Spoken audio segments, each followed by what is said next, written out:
to get together to rehearse. And we are really thrilled with what we get to share with you tonight. They've actually been working on this music since January, and the song they're going to sing a little later on is called The Power of One. And we're thinking about the words of the song, and it was kind of coincidental timing with all that, we've been looking at in our nation, in our community.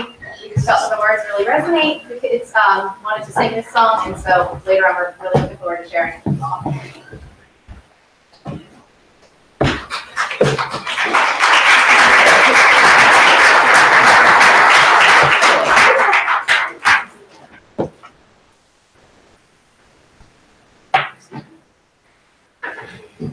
Are you waiting for me? Oh, we're ready.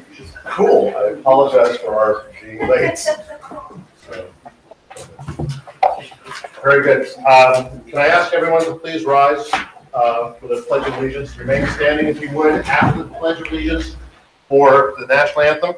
And we are going to be led this evening by Ronick Gill. If you'll lead us in the Pledge of Allegiance, please. I pledge allegiance to the flag of the United States of America and to the republic for which it stands, one nation, under God, indivisible, with liberty and justice for all. Oh, say, can you see by the dawn's early light what so proudly we hailed at the twilight's last gleaming, whose broad stripes and bright stars through the perilous fight towards the ramparts we watched were so gallantly streaming, and the rockets rampart rebels were singing came through the night that our flag was still there. Oh, say does that star-spangled banner yet wave o'er the land of the free and the home of the brave?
Absolutely. Tell me when you're ready.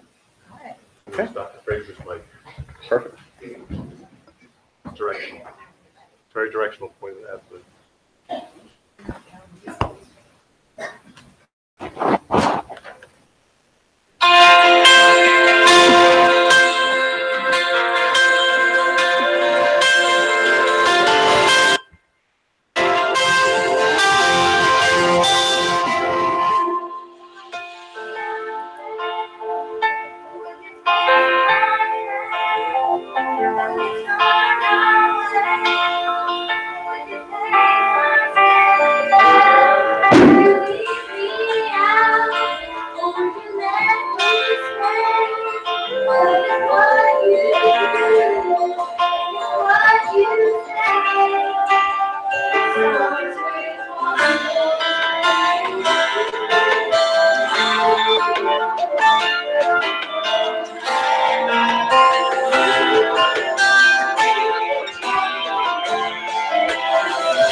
Thank you, Newtown Sound. That was absolutely wonderful, very timely, and y'all did absolutely fantastic. Feel good about yourselves. Much appreciated.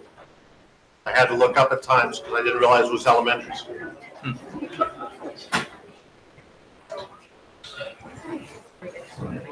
All right, we're now actually going to call the meeting to order. We're kind of doing this a little out of order. Thank you all for allowing us to be a moment late. I'll turn to Mrs. Rice and ask her to do the roll call, please. Andy Block, I'm here. Mark Violet, Here. Kyle McKessie, Here. Edward Tate, Here. Wendy Thomas, Okay. Mrs. Thomas has an obligation this evening. She may or may not be here. I'm not certain. Michael Thorwart, Mr. Thorwart, Dr. Thorwart is with his family attending a school event and will be arriving shortly. Jerry Grubb, Present. Denise Brooks, here, Mary Ann McKee. Here. Thank you, Mrs. Price. Mr. Funk, who's lost in the funk. There he is. Ladies and gentlemen, parting of the waves.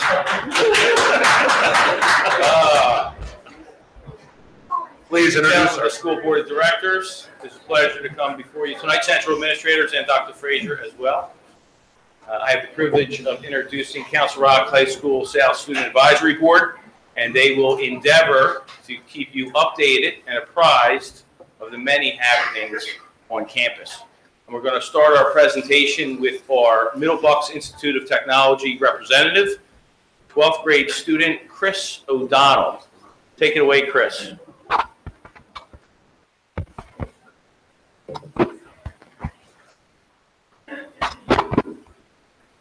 Good evening. My name is Chris O'Donnell, and I'm a senior at Council Rock High School South. I'm also a student in the Public Safety Program at Middle Bucks Institute of Technology. On Thursday, March 1st, the Middle Bucks Institute of Technology chapter of the National Technical Honor Society inducted 21 new student members. The mission of the NTHS is to honor student achievement and leadership and provide business and industry with a continuous stream of talented, highly skilled future employees, as well as being a leader in providing recognition for excellence in career and technical education, creating significant occupational opportunities for America's top students in the workforce education.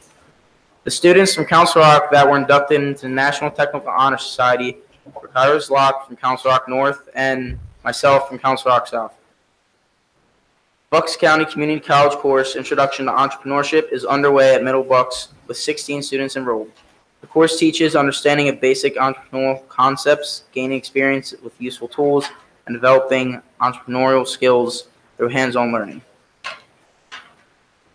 Our spring Occupational Advisory Committee dinner and meetings were held on March 13th. There's an advisory committee for each of our programs. The focus of these meetings is to review curriculum, primary textbooks, software, and other tools used to deliver instruction. Middle Bucks Gardens will also be hosting a plant sale featuring spring flowers, including tulips, daffodils, and more. The flowers will be available for pickup the week of March 26th, and you can find order forms on our MBIT website. I'd also like to remind the community that they can learn more about the latest happenings at MBIT by visiting our website, liking us on Facebook or Twitter, and watching our videos on YouTube. I want to thank you all for your time, and have a wonderful evening.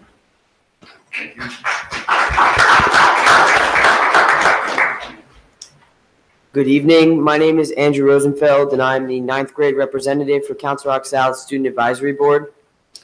From December to the end of February, Council Rock South participated in many winter sports, such as swimming, wrestling, and bowling. The wrestling team ended the season as Suburban 1 and District 1 champions, with 3 wrestlers being recognized as regional champs and 8 as state qualifiers. One standout performer was Kyle Waterman, who placed 5th in the state. The South men's and women's swim teams placed 2nd in Suburban 1. 3 amazing swimmers, Phoebe Shia, Kelsey Robinson, and Greg Reutman, have been participating in the state championships this week at Bucknell University.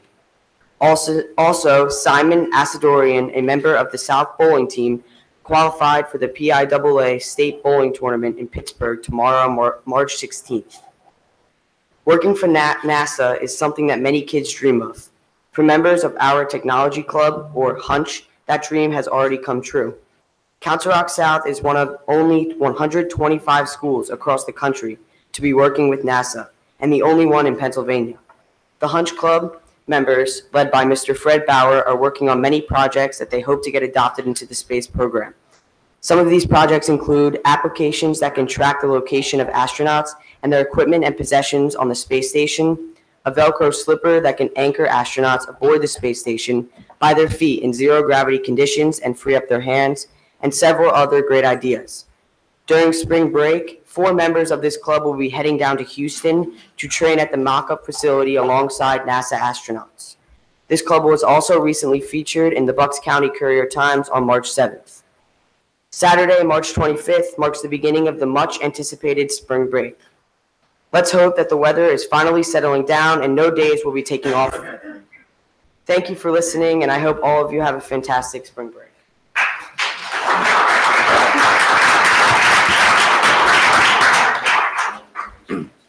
Good evening, everyone. My name is Zick Milvor, and I'm the 10th grade representative for the CR South Student Advisory Board.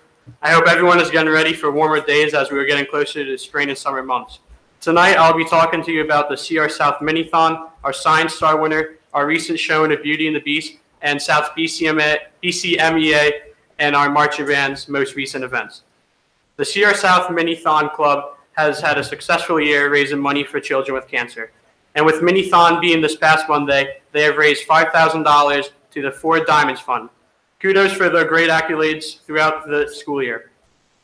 After 3 years of recognition and many achievements in science by South's very own Amanda Plichta, she was recently awarded the Science Star winner for her most recent water filtration project, and also has achieved on being one of 300 students to win the talent search competition and has won scholarship money and a cash prize for Council Rock South. Congrats and good luck for what the future holds. This past week, we were given more of a beast than a beauty, as Beauty and the Beast was showed at South. After many compromises from last week's storm, Golden Wings still put on an extravagant show and didn't let anything stop them. Great job, Golden Wings. Council Rock South has 30 students participating in the All Bucks County Music Festival, which is held from March 15th to 17th. Across the county, there were over 900 auditions here in one of these prestigious spots. The Council Rock Band Parent Association hosted the 4th annual Spin Out at the Rock competition on Saturday, February 17th. Also, the South Winter Guard recently placed second in a tournament which featured many outstanding regional teams as well as a nationally ranked team. That is all I have to tell you tonight about the many events going on in South. I hope you all have a great evening and have warmer days ahead of you as we meet again in May. Good night.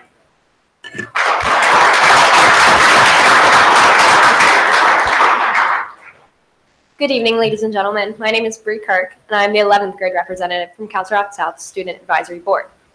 Many exciting events are happening at South and are coming up soon, including our spring annual talent show. On March 21st at 7 o'clock, some of South's most gifted students will display their wide range of talents in front of their family and friends. It will be an event you don't want to miss. Tonight at South, we are also hosting a college fair with representatives from around 150 different schools. It's a great opportunity for both students and parents to explore their options after high school. On May 3rd, South Student Council, Social Studies Honor Society, Rho Kappa, will be hosting another blood drive. Students and staff are encouraged to participate either through donations or by volunteering at the event. As April 27th approaches, juniors anticipate the night they have been waiting for all year, prom. For most girls, this entails the exciting tasks of preparation, including but not limited to shoes, dress, hair, makeup, nails, toenails, flowers, and tannings. For boys, well, they'll need a tux. Student Council has worked tirelessly to ensure that prom night will be absolutely unforgettable and that the entire junior class can't wait for it. Thank you for your time tonight, and I look forward to speaking to you at our final meeting.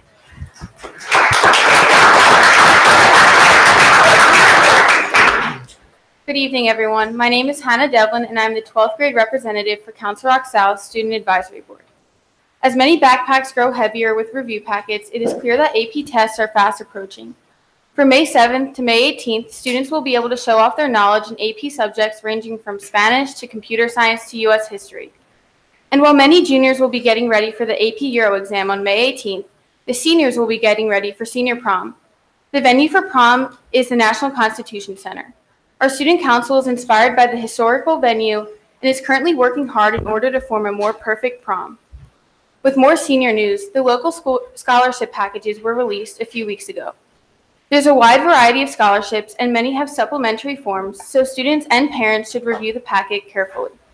Students can pick up any supplementary papers in the guidance office, and they have until next Thursday, March 22nd, to complete their applications. Brett Rubin, a fellow senior, recently won the Prudential Spirit of Community Award. This prestigious award honors students at the state and national level for community service. It also includes the President's Community Service Award, which Brett also won through his advocacy work for the Juvenile Diabetes Research Foundation.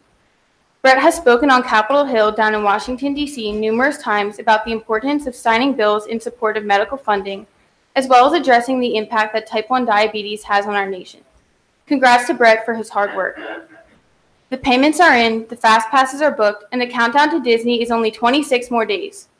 The seniors and chaperones are as excited as can be, with the fireworks in Magic Kingdom, Rock and Roller Coaster in Hollywood Studios, and the Butterbeer in Universal only moments away. All that's left before the trip is a mandatory meeting on March 20th, and of course, a Spirit Week to show the underclassmen what they're missing. Thank you for your attention, and I look forward to reporting to you at our next meeting in May.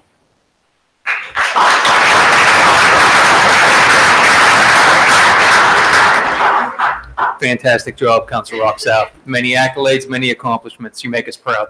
Thank you. Have a good evening.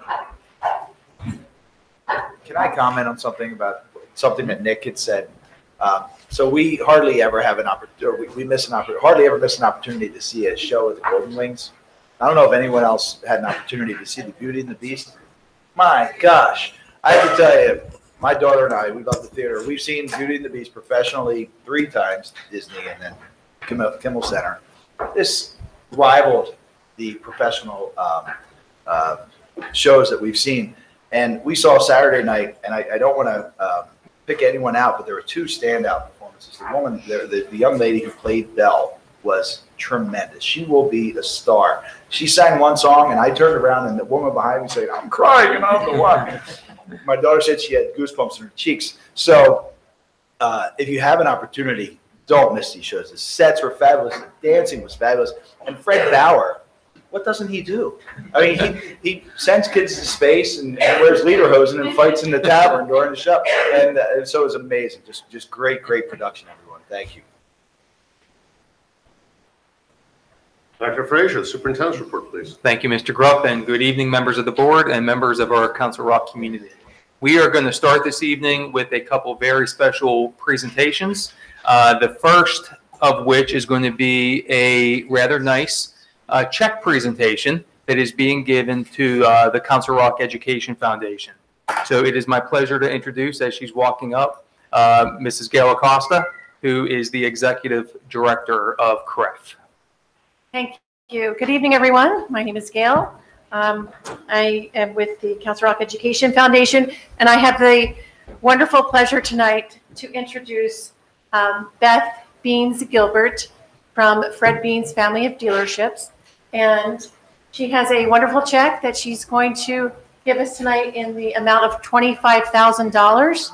This will go to K through 12 innovative projects that will be happening then in the 2018-2019 school year. This will impact hundreds of students throughout the district, and we're so very pleased. Thank you.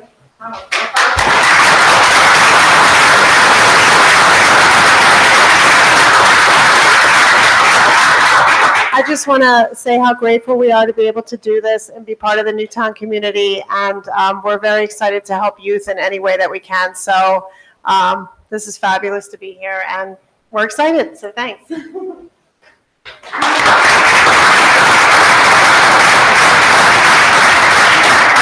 I think you're only slightly more excited than Mr. Reinhardt when he saw the amount of the check, because I saw him look around and go, wow. Our board members as well. I thought that was a big check. In so many ways. And we have the photographer here tonight, so.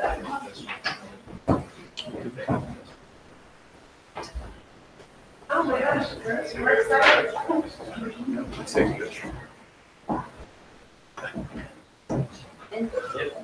This bigger check than the big one. Next.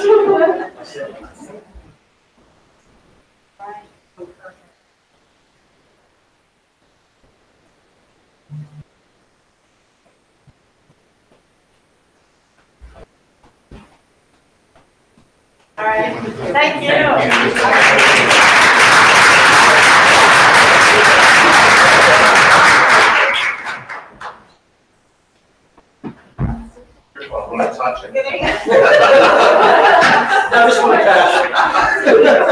One last thing.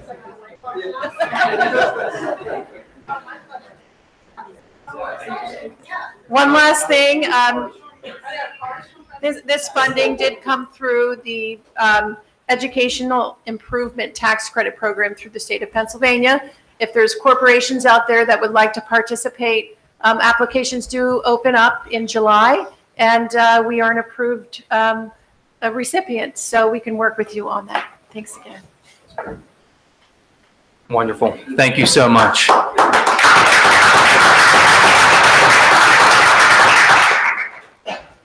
Okay, so I'm seeing many of our wonderful, wonderful art teachers in the house this evening. I'm seeing our elementary principals as well, so that must mean we have some art excellence to honor this evening. So it's my pleasure to introduce Mrs. Beth Lynch, coordinator of the Visual Arts Department, who will introduce our 2017-18 Chancellor Center Art Collection, as well as the Rock Art Collection. Mrs. Lynch.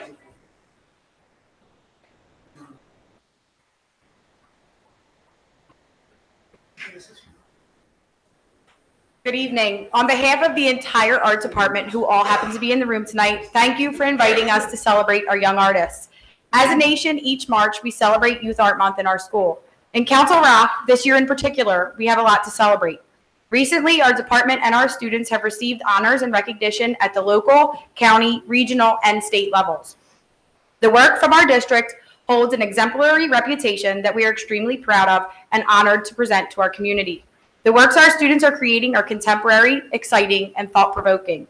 In Council Rock, we embrace a comprehensive and innovative arts education.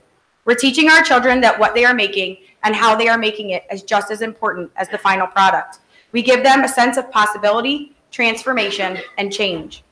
Years of research show that the arts are closely linked to almost everything that we as a nation say we want for our children and demand from our schools, including academic achievement, social and emotional development, civic engagement, and equitable opportunities. Through the arts curriculum we teach, we are confident that we are preparing our students to meet and exceed the challenges of the 21st century world we live in. While we're celebrating the final products that you see on the wall tonight, it is also important to remember the artistic process our students put into the creation of their work.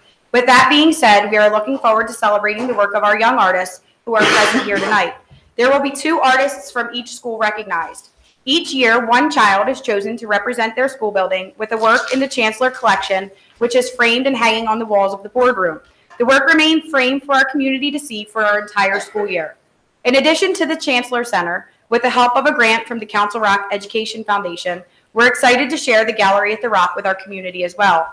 Each year, 1 child is chosen to represent each school building with a work in this gallery, which travels among buildings and to our local community businesses. So without further ado, at this point, Dr. Frazier, can you join me? And we are going to ask our students to come forward with their art teachers to receive their awards. So from Churchville Elementary in the Chancellor Collection, Kate Pavlicek.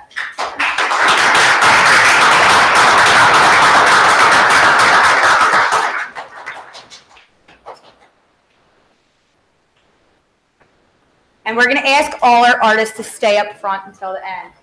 And in the Gallery at the Rock Collection, Morgan Eleno. Did she made it!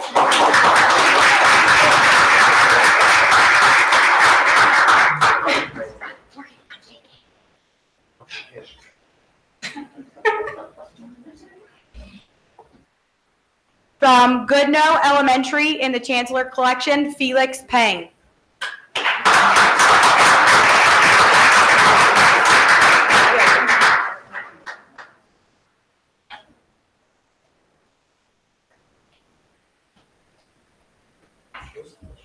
And in the Gallery at the Rock, Sakith Uninthojo.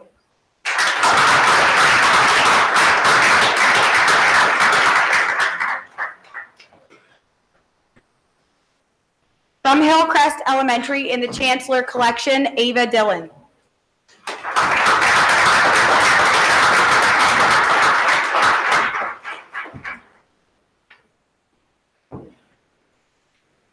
And he could not be here this evening, but in the Gallery at the Rock, we have Ethan Kahn.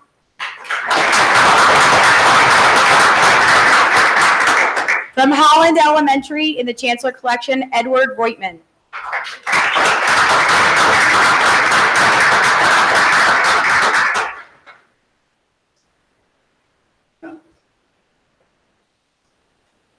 And representing Holland in the gallery at the Rock, we have Joshua Goldberg.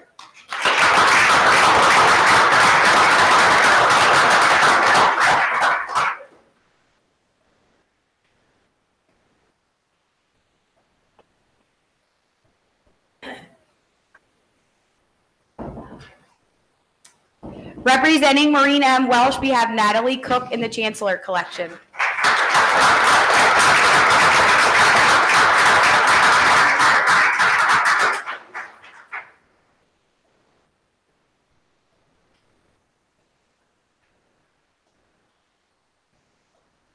And Taylor Wool in the gallery at the Rock.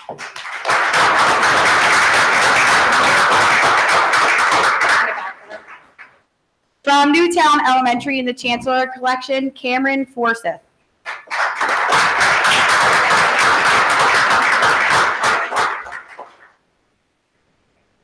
And in the gallery, Medha Pendoda.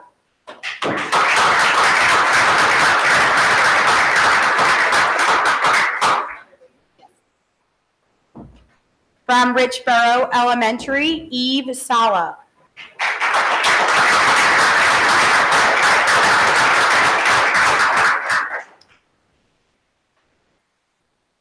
And we also have Blaze Pepe, but he could not be here this evening from Richboro. From Rolling Hills in the Chancellor Collection, Edmund Tong.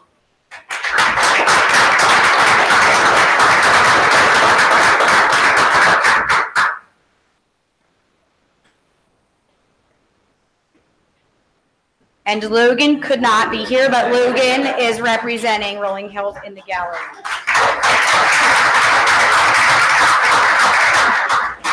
From Sulfine Stone in the Chancellor Collection, Eliza Shaw.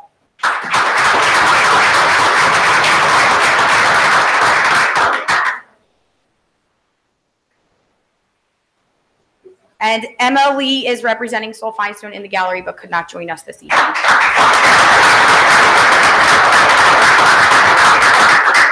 From Wrightstown Elementary in the Chancellor Collection, Emery Miller.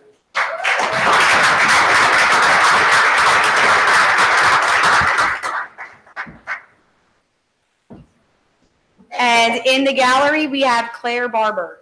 On to our middle schools. From Holland Middle School in the Chancellor Collection, Kate Van Billiard.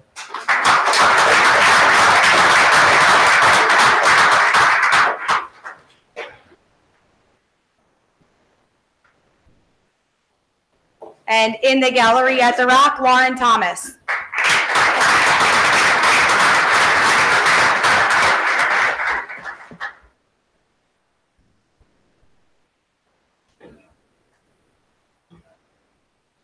Representing Newtown Middle School in the Chancellor Collection, Annika Crawford. We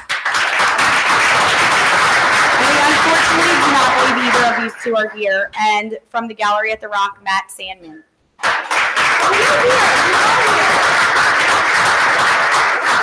Thank you. From Richboro Middle School in the Chancellor Collection, Sahil Patel.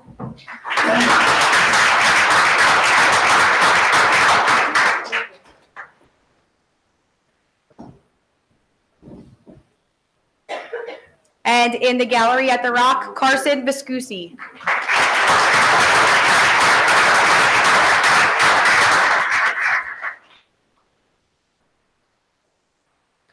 Neither of our Council Rock North students could be here. Ellen Alt in the Chancellor Collection is currently at Barnard College. And this is also Kayla Hughes representing North at the gallery. So Lynn Hayden will be collecting their awards for them.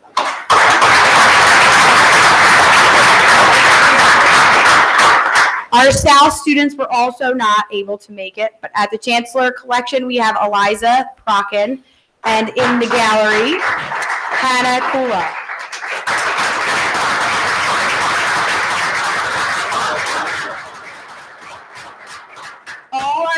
students up here should know what an honor it is and a joy for us to display your work for the community, for our community to be able to see you, to put you in a positive spotlight, and to have you represent our entire district to everyone that comes in this building. So congratulations to all of you.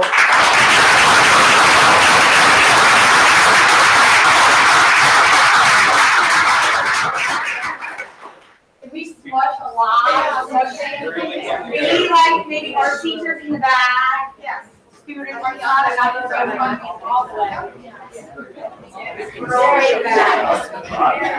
We have a lot to celebrate.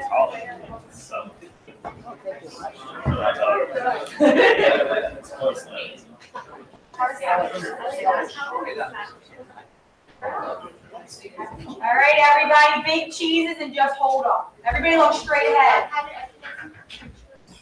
We were trying.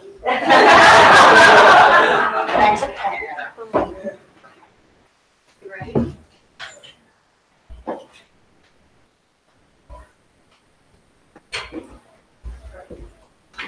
Thank you.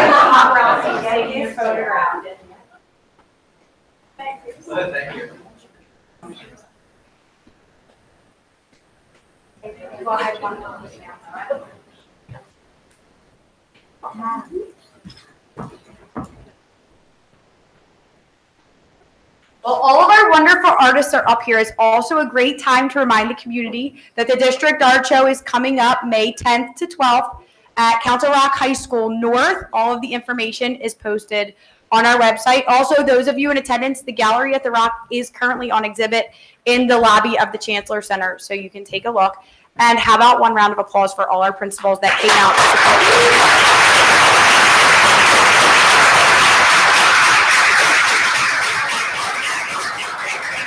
And one more round of applause for all those fabulous art teachers standing up there with you.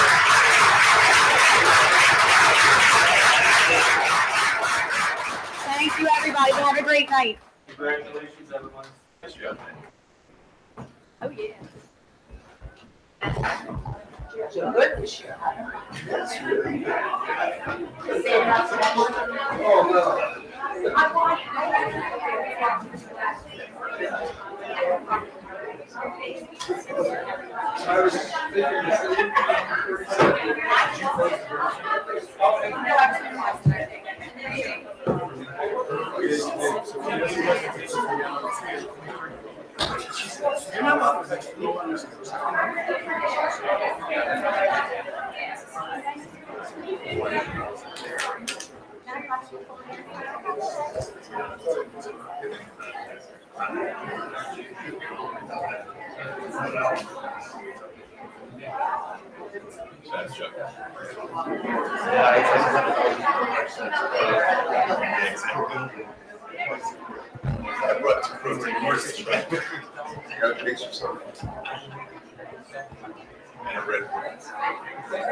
Okay, folks in the back, if you're leaving, I'm going to ask you to make your way on out into the hallway, please.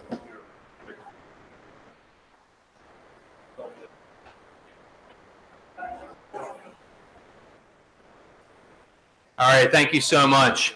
I do want to finish my superintendent's report this evening with a statement. It's really a reiteration of what I wrote to the community yesterday, in that I am tremendously proud of our students. I'm proud of our students for the manner in which they handled yesterday's walkout, whether students chose to participate or chose not to participate. I am very proud of how all of our students who were in school yesterday conducted themselves.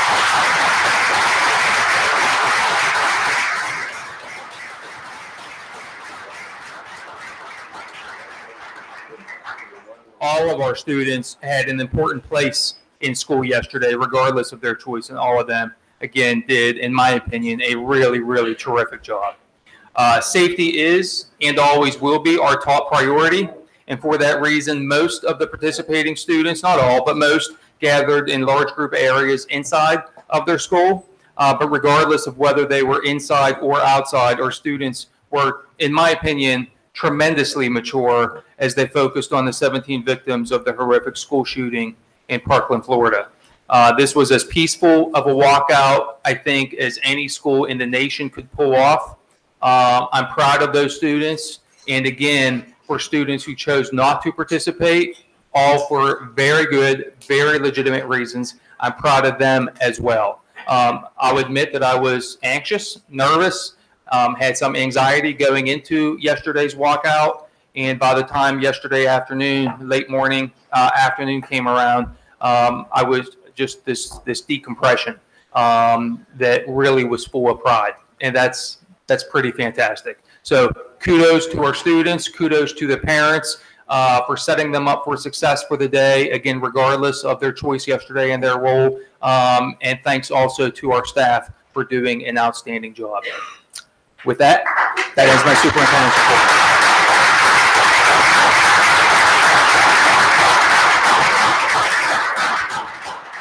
Thank you, Dr. Frazier. At this point, I'll turn to Joanne Summers of East Vernon Gray. Rob Cox is off serving a civic duty, and I'll ask her to provide us with a solicitor's report. You have a copy of the solicitor's report at your places. And I also would like to announce that prior to tonight's meeting, there was an executive session for the purpose of discussing some legal matters. Very good. Thank you, Ms. Summers. We come to the portion of our board meeting, which is public comment. Public comment is an opportunity for board members of the, public comment is the opportunity for members of the public to address the board. We would ask that you limit your comments to no longer than 3 minutes. You will hear tones at 3 minutes, and at 3 minutes and 15 seconds, I will ask you to step away. So please conclude your conversation within 15 seconds of the tones going on. Please consider the fact that there are, or may be, young children in the audience or watching broadcast online, on TV or on the YouTube. It is our goal to maintain a respectful environment so members of the community have an equal opportunity to address the board without interruption. While the board welcomes your ideas and will consider them in deliberating, we may not respond to your comments and questions. I will call people in order that they signed up. I will call the speaker and the speaker behind them. I have 8 and 5. I have about 13 people who've signed up today. When I call the last person, I will also ask for anybody who has not signed up and intends to speak to line up on the wall behind them so that we can get through this quickly and efficiently, if you would. Our first speaker this evening will be Vanessa Smith. And Vanessa will be followed by Lisa Moldavacek. First will be Mrs. Smith from Lakewood. Really? Okay. For the site guys, I need a better mic. All right, so this is Ms. Smith. Let me start by saying that it is sad the amount of lies and backpedaling, not from all of you, but enough. I think it's sad what you taught our kids. The kids came to you about a walkout in hopes of bringing the school together. Well, guess what? I am done hearing about a walkout when a kid goes to lunch only to have his backpack stolen. A girl's gym locker gets broken into to have belongings put in the trash. We are talking about a walkout as a brave girl stands in class to share how she was bullied and no one would help her after being cornered in a bathroom at school, yet walkout for safety. I am sure that girl felt safe and there were no guns involved. A walkout where a dad pours his heart out on social media because his baby was told by a student in the school to go kill herself. Yes, the very thing these kids are standing against, she told her to use to end her life. I go on social media and I see kids saying stuff about kids. It is sickening. Kids who are told that their beliefs were wrong after a walkout, a girl's memorial taken and changed to fit another person's agenda because they thought it was funny knowing how she stood. A walkout when kids just want to perform and are kicked and tripped and spit on to the point that parents no longer want show cuts in school. Kids in our own school are beat down by fists and words daily, and we walk out. I am sure that made those kids feel safe. I am sure those kids who feel alone, the kids who cry themselves to bed, kids that want to quit things they love, feel close now because you walked out. To the administration and the board, I ask, where were you?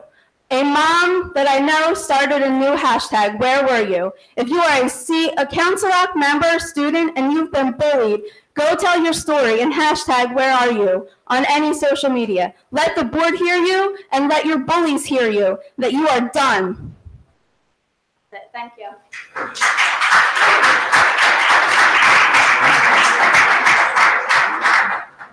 Our next speaker is Lisa Moldavachik. Lisa, I'm sorry. And Lisa will be followed by Rachel Stillman. Ms. Moldavachik. And coming up with me will be Connie Fenn. So I just want to make myself very clear that the comments that I am making today are they're not directed to the administration at Council Rock North or Council Rock South. You can't hear her. I'd like to make myself very clear today that the comments I make today aren't directed towards the administration at Council Rock North or Council Rock South because I understand that they were under the orders of the school board. So I'm speaking to you directly, okay? So 3 emails were sent out to the parents concerning the walkout before it happened.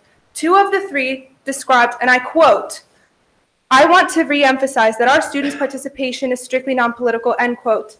And, quote, students who wish to participate tomorrow do so inside of a school, in a non-political fashion, end quote. This is in direct violation of the First Amendment, okay? Because we have the right, we have the freedom of expression, whether that is political or non-political, so long as we are respectful. And that is in compliance with the Code of Conduct.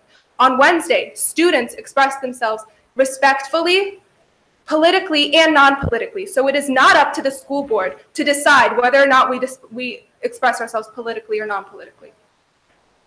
Thank you, Lisa. My name is Connie, and I want to begin by saying thank you to the Council Rock High School administrations. And I know that it's difficult to manage such a large school and family community that includes so many varying viewpoints. But throughout the process, they were willing to work with students and to let them lead, especially because the walkout was organized by students for students as an opportunity for us to have our voices heard on a national scale. And it was a rare chance for a largely powerless demographic to take control of our own fates and advocate for ourselves. Above all, I thank them for prioritizing our safety because school safety is at the heart of this movement and it's a goal that unites us. However, I and many other students are deeply disappointed by the way that you, the school board, have handled some of the events of the walkout. Although not meant to be accusatory, I hope that our voices will remind you and encourage you to put more faith in us as students. I and many other students regret that you could not place more trust in our conduct and intentions before the walkout. We, the students, are strong.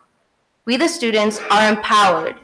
And now, more than ever, we, the students, stand united.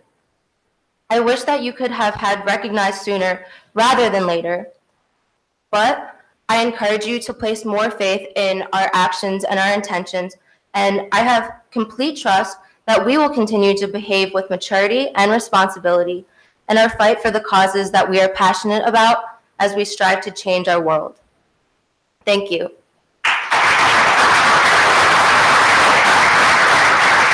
Thank you for hearing us out today.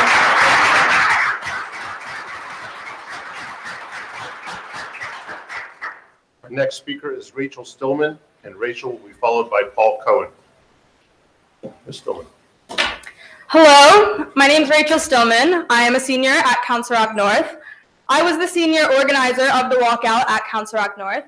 I was in direct contact with administration at the high school. I first of all want to start off by saying I want to congratulate every single student in the Council Rock North and Council Rock South high schools and any student in the Council Rock district for the overwhelming success of yesterday's walkout. It was amazing what us as students came together to accomplish, and I really think it was such a success. Since I was the senior organizer of the walkout at Council Rock North, I felt as if there was a target on my back. We were put in a group of 18 students, and there was 3 students out of the 18 that were chosen to be the leaders. We were chosen this by our high school principal. After numerous meetings going in and out of their office, at this point my name was known by other students as being the organizer of this, where I had people coming up to me telling me what I'm doing is wrong, or even I had support from other students. But in general, there was a target put on my back. Administration at my school felt the need to pick out 3 students from the group of 18 students because they were put in a tough position. They were put in a tough position because the school board put them in a tough position. They were put in this tough position where they couldn't let us go outside. They couldn't let students express their beliefs.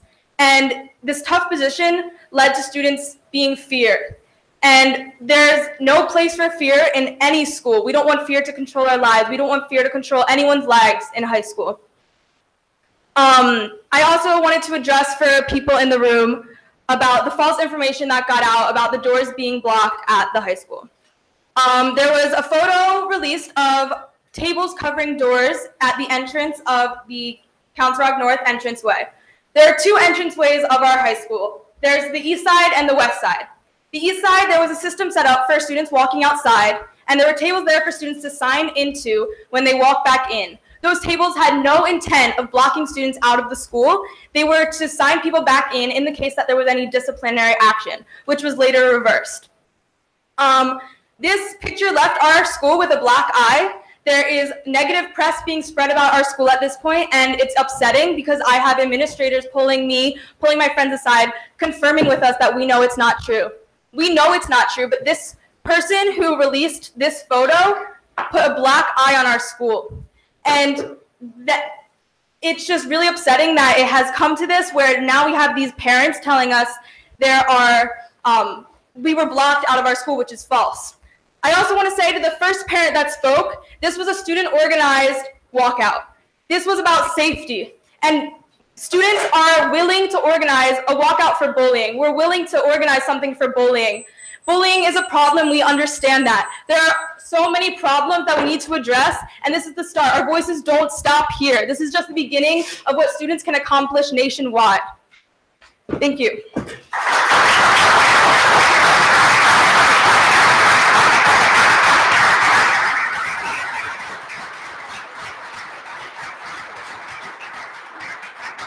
Our next speaker is Paul Cohen. Mr. Cohen will be followed by Rick Statler. Mr. Cohen. Yes, thank you. I stand here as a proud father of a student at North. My issue here is with the efforts made by the district to take the voices away from the students. Through threats, manipulation, and fear, instead of seeing this as an opportunity to help them empower themselves, you tried to take control. This was supposed to be their event, but from the beginning, at least from my perception, you stepped in and tried to make it your own and to take over. You kept them inside. You provided a safe space for them, but they wanted to be heard. They wanted to be seen. They couldn't do that from indoors. And unless you plan to ban all outdoor activities, this argument that it was for their safety just doesn't fly. You literally prohibited them from making a statement, told not to bring signs to this indoor activity, not to make it a political event. As one of the students said earlier, you can't do that. It's a blatant violation of their constitutional rights, which don't end when they enter into the school. And then you inserted your own statement. You made this about you. You decided that it was going to be a non-political event to honor the memory of the students killed. I understand there were different movements that organized these events across the country. It's not up to me to decide what they were trying to say, and it certainly is not up to you. It was up to the students, but the school district did everything it could to control the message, even to the end. After the students gathered saying enough is enough, calling for action, encouraging those who could vote to vote for change, to vote for those who will support gun control, you send out what I found to be a misleading email telling the community what a great non-political event it was. Unfortunately, gun control, which shouldn't be a political issue, is a political issue. That was the issue, at least a lot of the students were trying to raise. To put that aside and claim that this was non-political just wasn't right, it wasn't fair. I commend those students who chose to walk out. Even in the face of potential unknown discipline, they decided to take a stand. And I commend the district for its decision not to discipline those students. But that doesn't change the fact that the district was wrong in taking away their voice. And for that, frankly, I think you owe the students and the community an apology. Thank you.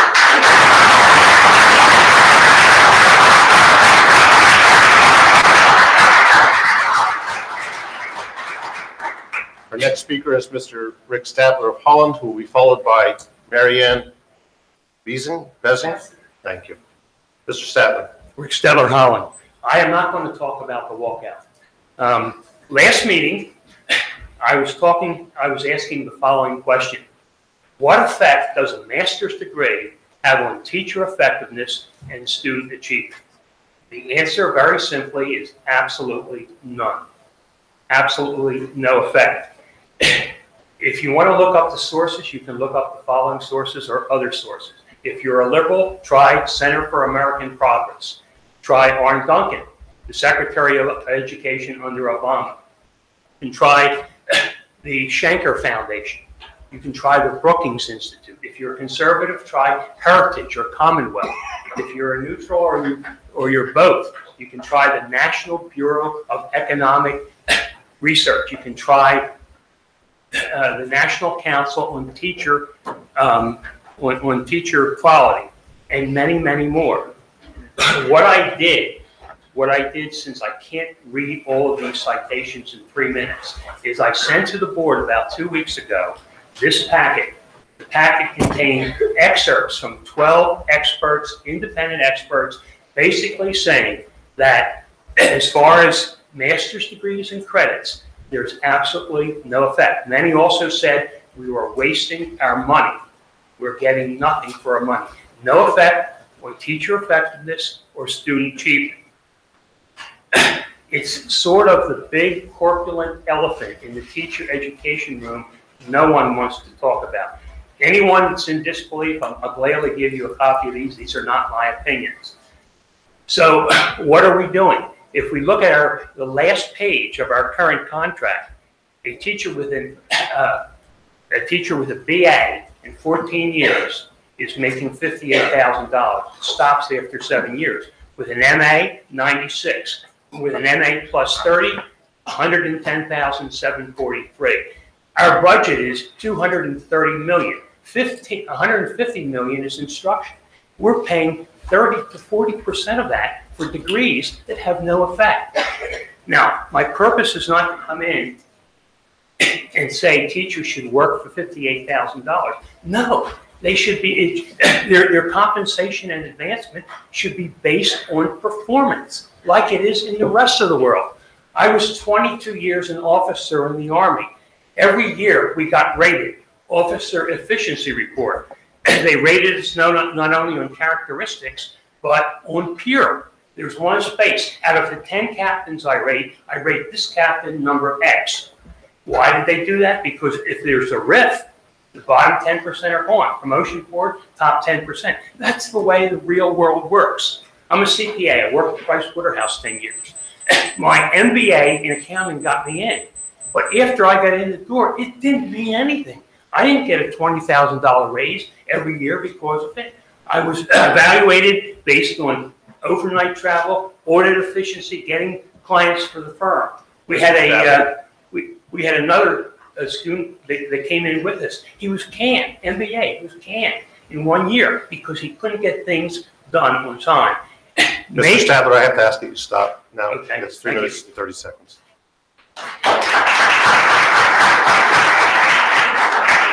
Next speaker is Marianne Bessing.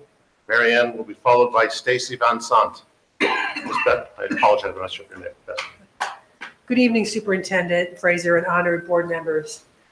My name is Marianne Bessie, and I'm a resident here tonight to talk about, not the walkout, but dissection.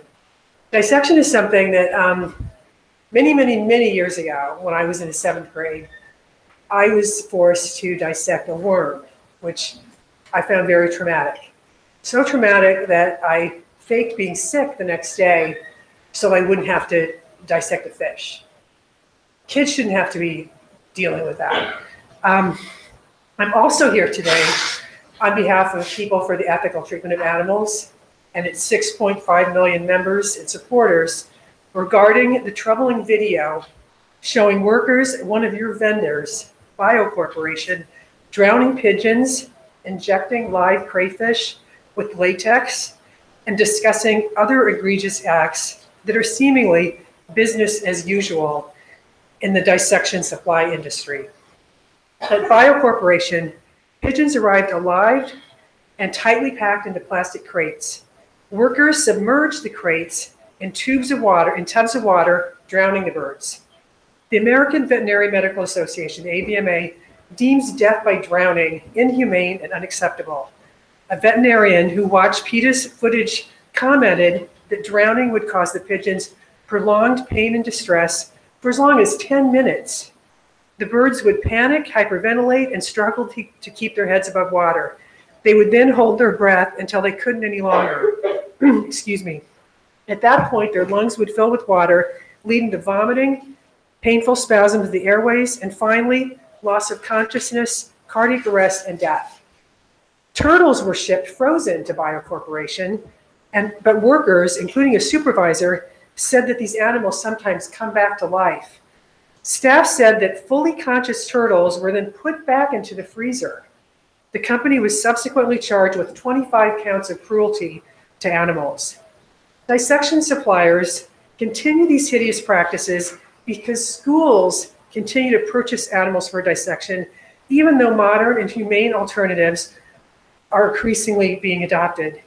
There's absolutely no educational value to making students cut into animals' corpses, but the many benefits of humane, non-animal instruction, such as digital dissection, are well documented.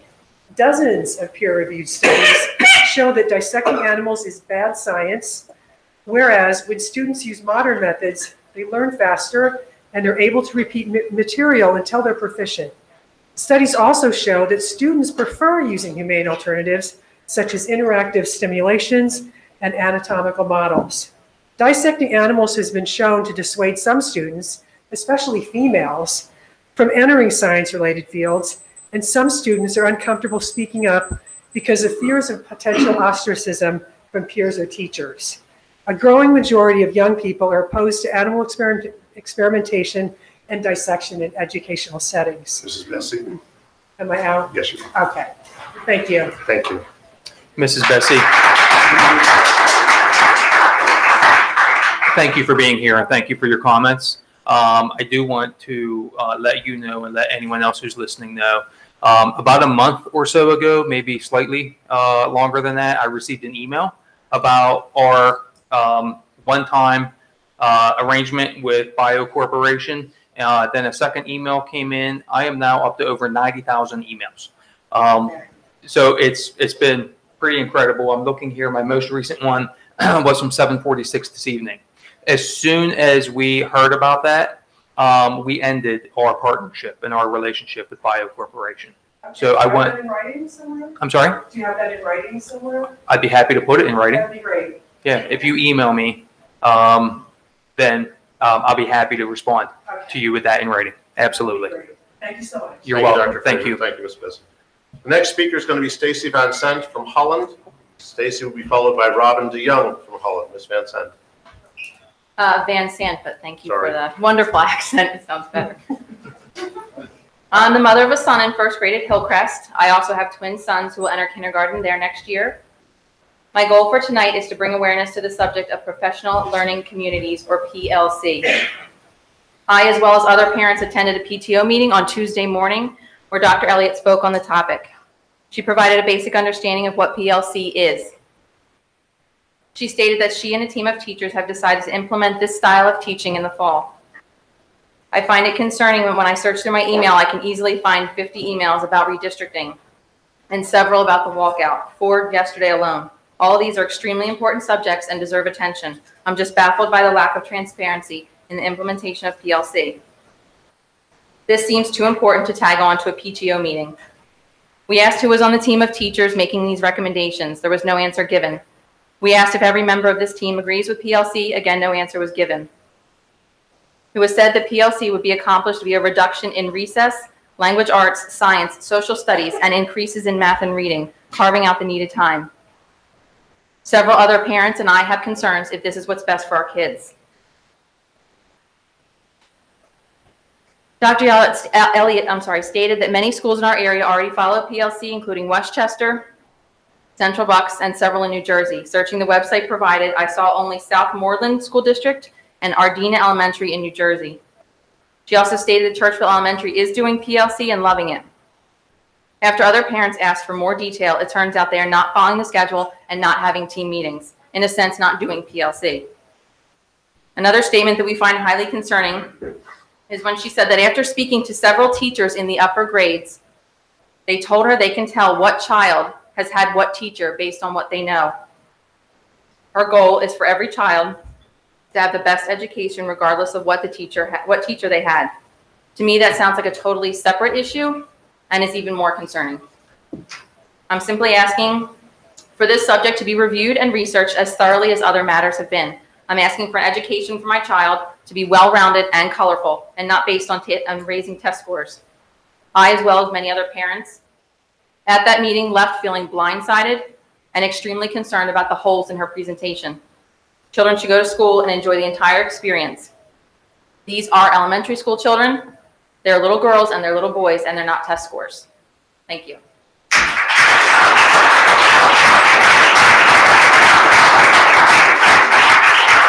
The speaker spoke to something called professional learning communities. Members of the public may be a little unaware, not as up to date. I understand Dr. Elliott had presented that at least one PTO, if not more.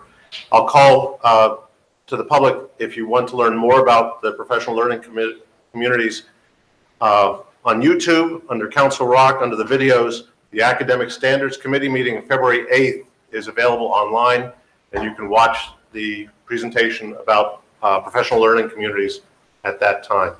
So just if you've heard the speaker or you have other questions about it, while we're glad to have the administration answer them, you can also find more information about that. Mrs. DeYoung, Mrs. Robin DeYoung will be followed by Mr. Campbell, Mr. Kevin Campbell. Ms. DeYoung, thank you. Thank you. As you probably already know, my name is Robin DeYoung, and I live in Village Shires community in Holland. I have 3 children at the elementary school level that will be affected by redistricting. First of all, I'd like to thank the board on their decision to keep the current 6th graders on their path to Holland Middle School and CR South. I do not have a 6th grader, but I believe this was the right thing for them to do. I am also very encouraged by the way you heard the community's concerns and have decided to consider a new demographer. I believe the best decisions will be made by the board when they have complete confidence in the data and have taken the time to explore all the options. I would like to again address the issue of transparency when it comes to the committee and their meetings. There is a lot of frustration in the community when it comes to the limited amount of insight we are given about how the committee comes up with the maps and decides who will be redistricted and to where. We have no window into the logic being utilized to shape the redistricting maps. The committee members are hesitant to discuss what happens at the meetings, I assume, so that they do not encounter unwarranted blame. Some members of the community are unjustly blaming these committee members for decisions and maps that they may or may not have influenced at all. It has been said by the administration that more transparency by the committee might lead to inaccurate information being spread around the school district. But what we have seen in the last 3 months is just that. These closed-door meetings have led to distrust and rumors that are splitting our community. We are not asking that the meetings be open to the public, just that we have some published minutes or notes so that the community is aware of the direction the committee is going and the data and decisions that are leading them there. Nobody wants to feel bombarded again like we did in January. with less than 2 weeks to express our uneasiness and voice our concerns before a final vote is cast. Please allow the community a better window this time around. Thank you for the opportunity to speak.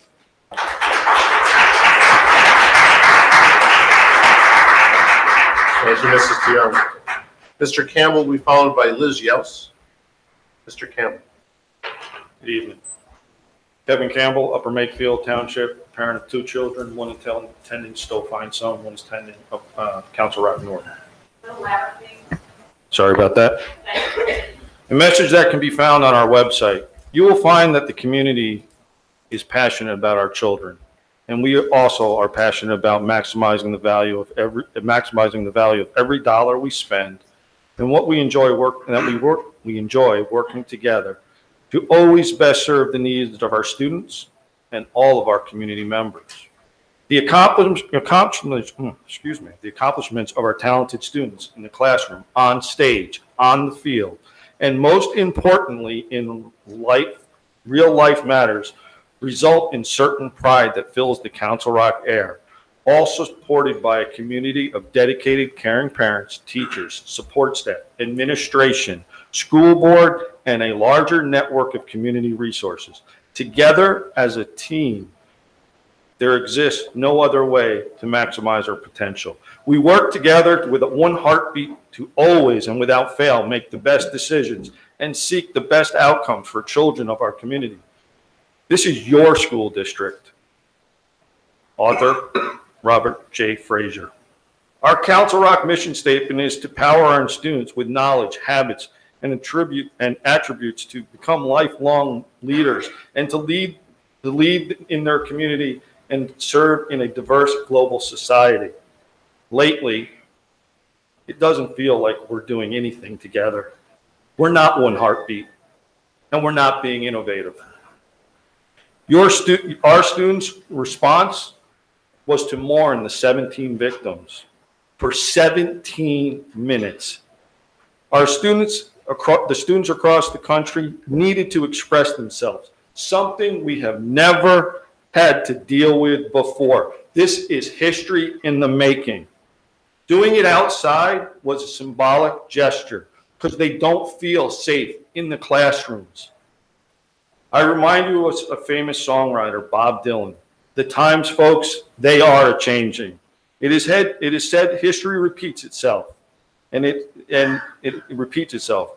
Is it not our kids' time to be like Rolling Stones, or are we letting them blow in the wind? The board's approach to handling this once again had this community divided, a chapter that seems to keep on repeating itself all too often. The board lost sight of their mission and used safety and discipline as a cover-up. Is dismissal at the end of the day any less safe than what they wanted to do? I see not. As educators, these kids came for you for support and to deal with this.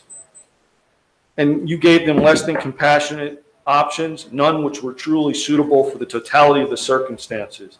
In hearing your response, Dr. Frazier, I say again, a little bit too late, a little bit backpedaling. Mr. Campbell. Maybe next time we should be more understanding and listen to our students. And then we can say we are full of Council Rock pride. Thank you very much.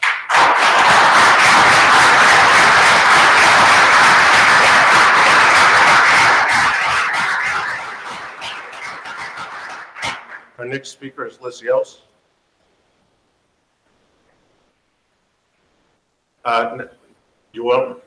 You can go in the second public comment.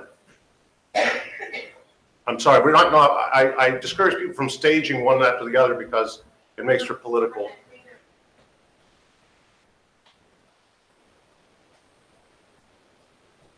Following Ms. Yels will be Renee Kilgariff. Ms. Yels. Hi. With all due respect to the students who organized the walkout, I know your hearts. Sorry. With all due respect to the students who organized the walkout, I know your hearts were in the right place. Politics has no place in our schools. This nationwide walkout was a very political event. If students want to make a political statement, they should do it outside of the school day. If this walkout really was about remembering the 17 victims in Florida, then it should not have been done at the same time as a political walkout. It automatically became political once it happened the same time as the Women's March walkout. There are other ways that the victims could have been remembered, especially the way that Abington High School, they did a really good video that they showed in class, and I just saw it tonight. I was almost crying. That is the way to memorialize people, not at a nationwide walkout where it was all over the news and it was stated on their website that it was for very, very political reasons, anti-gun, anti-police, and that is not a place where I want my kids to be going to school. Thank you, Ms. Yels. The next speaker is Renee Kilgar. She will be followed by Sharon Bell. Ms. Kilgar. Good evening, not a problem. Good evening, board. Good evening. First thing I want to do is say I'm in agreement with the students that I don't like the way Dr. Frazier handled this. There were 3 different emails that went out, and went one way, then they went the other way, and nobody really knew what was happening, the children or us. And ultimately, the last email that went out said there would be consequences, and then you changed your mind and said no consequences. I understand the children, the students, they're not children, I'm sorry. They think they have an unfettered First Amendment right to say and do whatever they want. Perhaps this is a reflection on Council Rock School District and the history that they're being taught, because there's several Supreme Court cases that limit that right to say what you want in the schools. Tinker versus Des Moines, read that case. It specifically says that if the object, that they cannot stop a protest in school if the object is only the uncomfortableness of Mrs. the Kilgar, walkout. I'm just going to ask if you look To look talk at you, to the board, okay, I'm please. sorry. Thank you. If it's uncomfortableness of the walkout. If there's safety concerns, that's not uncomfortableness. If it's a disruption of education, which is the primary purpose of the schools, then a walkout or a protest can be stopped. The Tinker versus Des Moines case had nothing to do with walkouts. It had to do with armbands. Armbands aren't disruptive. A walkout in and of itself is disruptive. I'm also disappointed that Dr. Frazier said that this was to honor the victims. Obviously, from what we've heard tonight, it wasn't just to honor the victims, it was political. There's other Supreme Court cases and other district court cases that talk about that you can't have politics and political sides and picking a political side and using public funds in the schools. I would request that in some of the meetings we were at, in fact, some of the board members said it could not be, not political, but partisan. I think from the comments that you hear tonight, it was definitely political, and I would say it was partisan.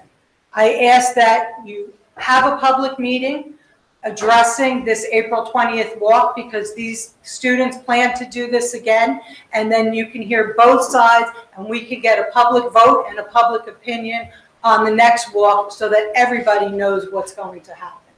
Thank you. Thank you, Ms. Our next speaker is Sharon Bell. Sharon Bell will be followed by Maureen Hickey. Bell.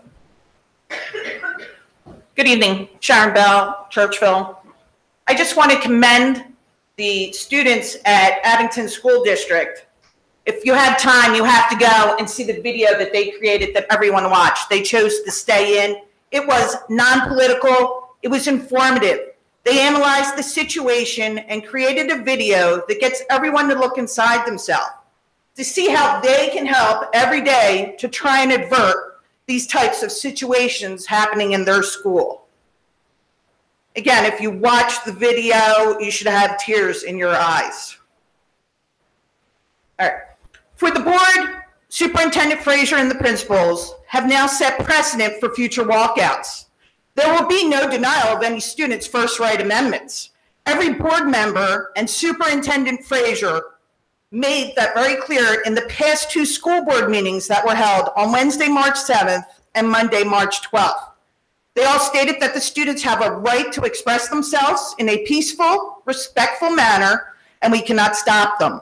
So no one's issue should be disallowed or belittled based on what anyone on this board or in this district believes. Only if it is a hate speech should it be disallowed. Also based on precedent, there should be no punishment if another walkout occurs. How could you punish one walkout and not the previous walkouts? That would be discriminatory. As a public school, you should be teaching our students civic duty, the different political views in all societies and histories. You by no means have a right to impose political views that you personally agree with or promote and encourage disruption and defiance to rules and procedures put in place by the district. Teachers were known to be fist pumping and high-fiving students and praising those who directly violated what the principals asked them not to do. Is this okay? Those teachers should be reprimanded and written up. What message does that send to someone who chose to respect the principal's request and went to the designated inside area? And how about the students who disagreed with the walkout in the first place? Indoctrination of your political views is against the law and unethical as people entrusted with teaching our children. We are told in both prior board meetings that this was a memorial and not a political protest. You were playing semantics, which is very dangerous and again sets precedent. Superintendent Frazier and the other administrators participated in the CR North outside protest, the same one he told the students not to do. We have video from the memorial with a young lady not memorializing the victims, but talking political action for gun legislation. If that's not political, every media outlet has said this was a political statement by the students, but not here. Who are you lying to? What makes a walkout political then? If asking for legislative change is not, please define what is. Superintendent Frazier, Principal Funk, Ms. McCarthy. Mrs. Bell, Yes. you are over your 3 minutes. 3 minutes and 15 seconds. Okay. One point of clarification and correction. I was at the outdoor Council Rock North event yesterday. However, I most certainly did not participate in any manner with it. Thank you. I want to build upon that for a moment. I want to build upon that comment for a moment. The school district teachers, the statement had come from Dr. Frazier previously, that teachers who had classroom assignments would remain with their classrooms and those classrooms would continue. The teachers who were on prep period, administrators, would be there to supervise. These are still students of ours. They are still requiring supervision while they're at school. And this is why the superintendent, principals, other administrators were on the facility and outside. I do not believe that they were participating. They were observing as we would expect them to do. I don't think, were they not to have done that, we would be castigated as we sit here tonight for allowing the students to gather outside without supervision. Thank you. Mrs. Hickman.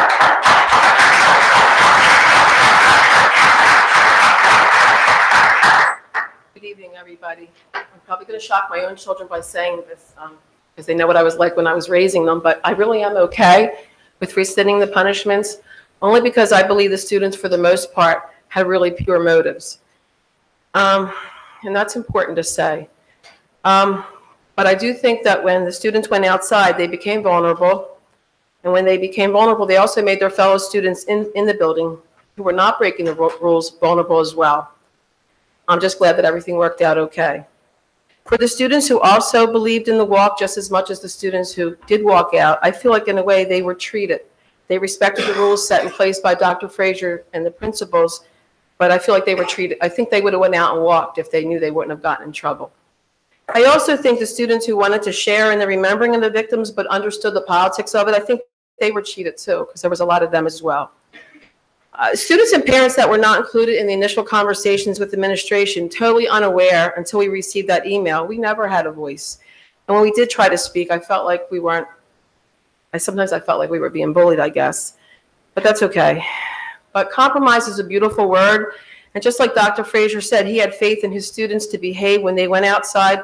But I also have faith in the students too. And I think if they were explained the truth to the pushback that maybe compromise could have won, to have run the same event on a different day would have been a gift for everybody. Why are we doing a national school walkout? Had the students been educated to the fact that the word victim was nowhere to be found under the organizers' reasons, perhaps they would have actually wanted to do it on another day. Should we always invite the students to the table? Absolutely. Should we have them sit at the head of the table? Absolutely not.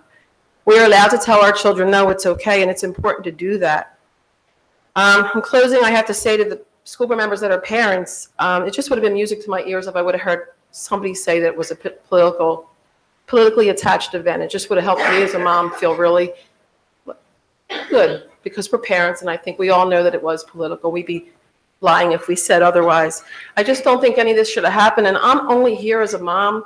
I didn't call my daughter to come, or I don't have a gang to come here. I don't do Facebook. It's just me by myself. My husband's here. I don't even think he's going to speak tonight. So just because there's only one of me doesn't make my words any less important. Thank you for all that you do.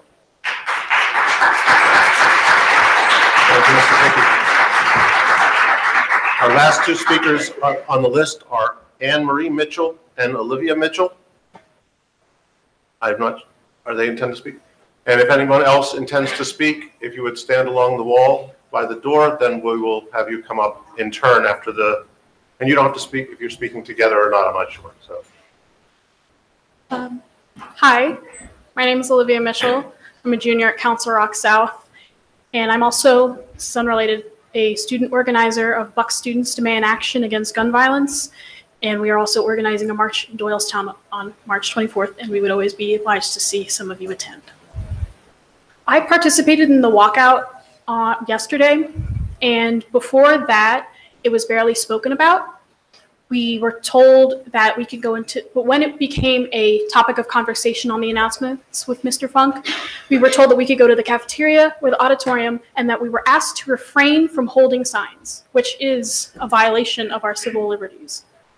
I am appalled at the way the school board treated this event, because it is inherently political, but is nonpartisan, because our lives are not Republican or Democratic, and I wish that you hadn't taken our voices away and said that this is non-political. It is an event memorializing the victims, when it is also just as much an event talking about how we do not feel safe in our schools. And I know that probably all these students here have thought about what would happen if someone came and shot up our school.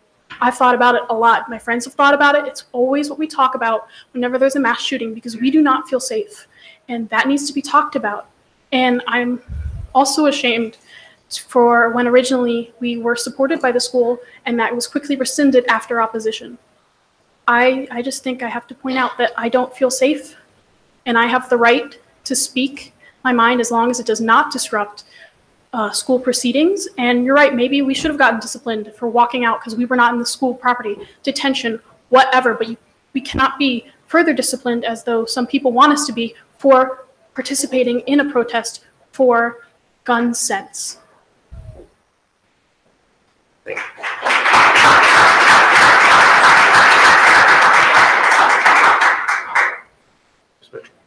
President, Superintendent, pleasure to see you here tonight, ladies and gentlemen. I don't know all of you. I don't know if you can hear me well. I didn't come with a prepared speech. I came because, frankly, I felt called to come and speak to you.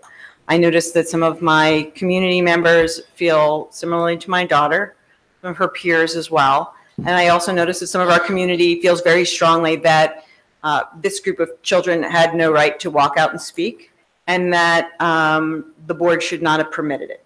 That they feel, I sense, that they should have a right to control how and when these children chose to speak. And I say children only because they're not of legal age. It's quite clear to me that they're young adults, and I'm sure several of you have grandparents and parents who were married at their age. So I want us to treat them with a level of respect. We expect them to go on and do great things. Last time I was in this room, and it's been a while, I confess, it was to honor, I think, 17 kids that had National Merit Awards when my daughter was a senior, and she happened to be one of them.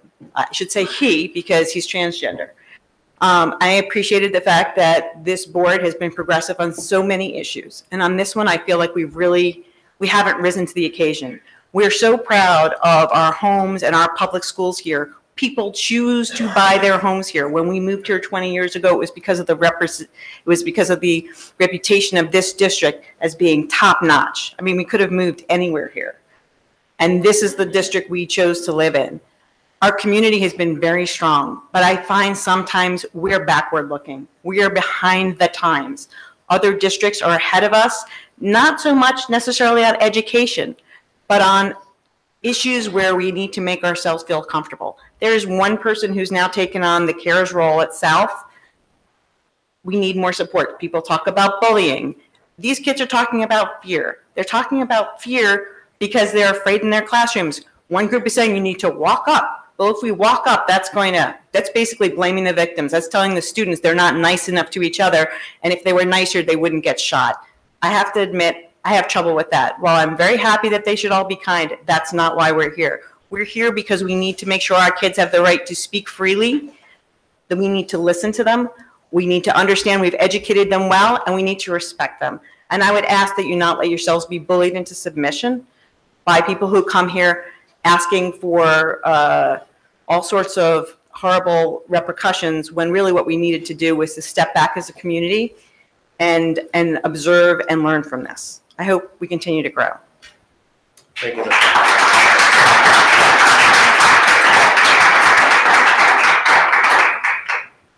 Since I don't have names, you'll have to step forward. Please remember there's a 3-minute rule. Please give your name and the town you're from. My name is, can you hear me? Yep. My name is Syed Wasim. I apologize for the hat hair. Getting ready in 15 minutes is an art. With myself today, I have my fellow officers. We're the senior class officers. I don't know if everyone got our statement that we released Tuesday night, but we'd like to thank the school board for rescinding the repercussions. We did not agree in them being handed out. To the parents who believe that repercussions should be handed out, if any repercussions are handed out, we believe it should be to the student advisory board, us, the organizers, not the entire student body who did participate in walking outside. Furthermore, this was not a political statement. This was a remembrance. Outside, we had the 5 of us. One person could not be here tonight. She's working right now. We had someone play the trumpet as a national anthem. I know, Dr. Frazier, you cannot attend, but just describing. We had the chime also play once every minute in order for that remembrance, to remember every person that passed away in the Parkland setting. Furthermore, while we did organize this and we released a statement, and we appreciate our administration's work towards standing with us in everything that we do, and we appreciate the school board as well. Furthermore, I would like to commend the students who did play those instruments, because they had extreme bravery in doing so. And I would like to thank our students that we represent, not only the senior class, but the freshmen, sophomore, and juniors, who stood up with us and supported us and told us that if any repercussions were handed out, they would take the suspensions or detentions in strength with us. And we appreciate that from all of them. Furthermore, outside, I think it was really peaceful. I think it was beautiful, and I think it was gorgeous that you could hear a pin drop literally outside. And we appreciate the staff for looking out for our safety, and it meant a lot to us. Although some parents may see the board members and administration as awful people, we do not. We appreciate everyone, and we do not think that the insults directed towards the board and the administration are called for and appropriate. We think they are very inappropriate. And to the parents and to the children who did not walk outside for certain reasons, we respect your opinion completely, and we thank you for respecting ours as well, to those who did walk outside or those who did walk out into the auditorium. And to the school board, I thank you for listening to us and reading our statement, and we appreciate it. If anyone did not get our statement that was released on Tuesday night, please meet the 4 of us afterwards. I'm more than willing to text you a picture or a document. Thank you very much.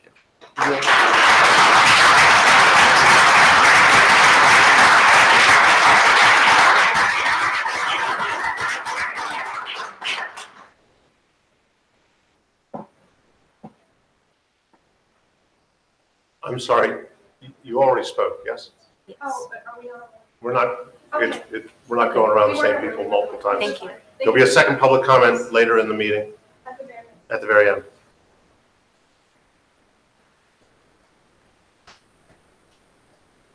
Please state your name and town. Thank you. Hi, I'm Christine Nelson. I was here last Monday night, met a lot of you, and I know you've gotten a couple emails. I just want to say that all the students here, and I echo the sentiments of the last woman, that I know that you all did this with pure hearts and minds, but I am both disappointed and saddened by the chain of events that have taken place over the past couple weeks surrounding this walkout. In my opinion, it has done nothing but cause division between students and parents in this community because of the way the superintendent and the school board has handled it. I was hopeful that my alma mater, Council Rock, my husband and I both graduated from here, would have opted to be a leader and set an example for others in this matter by using this 17 minutes not to incite anger and division by supporting a walkout for reasons the students may or may not understand, but to bring everyone together by doing something that everyone could support. There are many examples that other school districts demonstrated that we could have adopted. Instead, many people encouraged others and chose to dig their heels in and walk out because they felt it was going to make a statement and create change. What has it changed? In my opinion, the only thing it has changed is relationships in a negative way, and has only taught our children that they can defy teachers, the school, and the school board without consequences. We need to concentrate our efforts on doing things that create real change, encouraging relationships, educating and promoting understanding and acceptance of each other. That's where we need to put our resources. Political agendas of any kind, should not be supported in any public school by any public school administration. The actions of Mr. Frazier and this board by the conflicting emails in the past week have, in my opinion, alienated and betrayed the trust of this entire community. We need to come together as a community and do better by our children. When it comes down to it, regardless of your political beliefs, I think we all want the same thing here, and that is the best education that our tax dollars can afford, and to have our children come home safe every day. But what has been demonstrated in the last couple of weeks is not going to accomplish any of that. Thank you.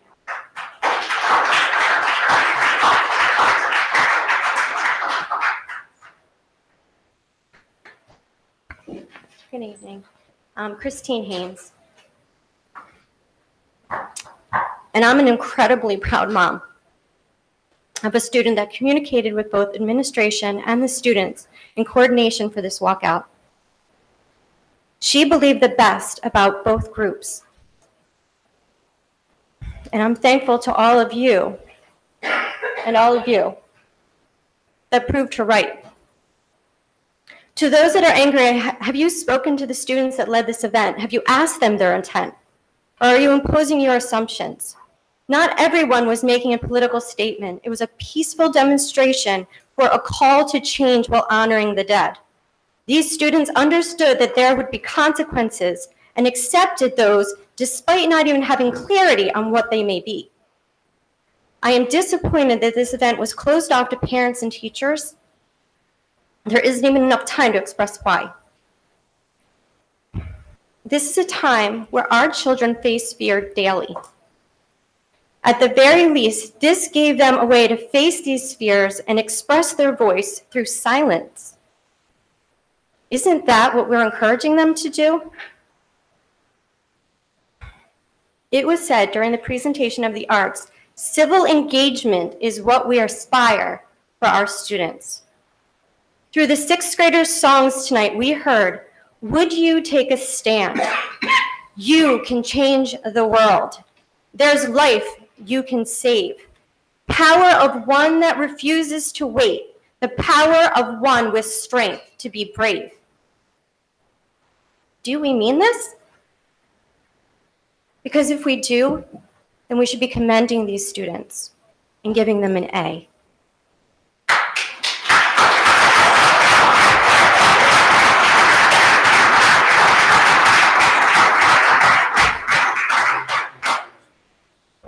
Good evening. My name is Samantha Duckworth. I'm a junior at Council Rock High School North, and to address the parents, I was the student with the bullhorn spewing political nonsense. So first, I would just like to say that we did not make this event political. We talked about gun violence and safety in schools. And if anyone would like to explain to me how those two topics are inherently political, please, because it should not be a political or partisan issue about whether we go to school to get shot. That should not be a debate. Also, this was a student-led walkout. The administration, they were willing to listen to us and compromise with us to some extent, but it was a student-led thing, and we all decided that we didn't want to make this political because there is a time and place to talk about politics, but that wasn't at a walkout because we made it very clear that first and foremost, it was a memorial. And of course, the walkout was very moving for all of us. Many of us were moved to tears and held hands as we remembered the victims. But the best way to honor them is through action, which I said, and to stop this from happening again and creating more victims. And if that's a political issue, then so be it. But we need to do everything that we can to keep our students safe, regardless if it's political or partisan or whatnot. And also about the repercussions, every single student that I talked to who went outside, they were willing to face a detention or a 3-day suspension, including myself. If that shows you how dedicated we are to this, then it should, because we are incredibly dedicated to making schools in our world a safer place. I applaud the school board for rescinding the punishments that they originally said would happen. However, I, and I'm sure many of my students, are still willing to take detentions and suspensions if we speak out about these issues. Because any day, a detention or a suspension is better than facing the fear of getting shot in school. Thank you.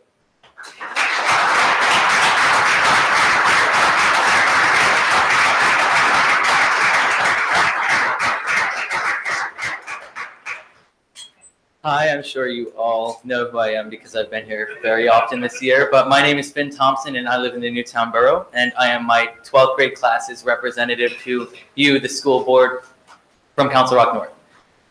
So just a few points because it is my job to represent my fellow students. Many people are saying, and quoting us, the students, saying that they say it was to remember the 17 lives that were lost, but it was political instead. It was political to the extent that it had a message. But remembering lives and being political are not mutually exclusive. In fact, the only way to truly remember the 17 lives lost in Parkland is to make sure that it never happens again. And that's why we were walking out on Wednesday. At the walkout, I saw fellow students that support Democrats, some that support Republicans, and many that aren't even politically involved. But especially given the circumstances of the threatened consequences, I know for a fact that the students who risked getting in trouble for expressing themselves did so because they do not want anyone else to die. This is aimed not just at the school board, but at the parents who have said that we have caused irreparable damage to the school community and environment because of our political speech.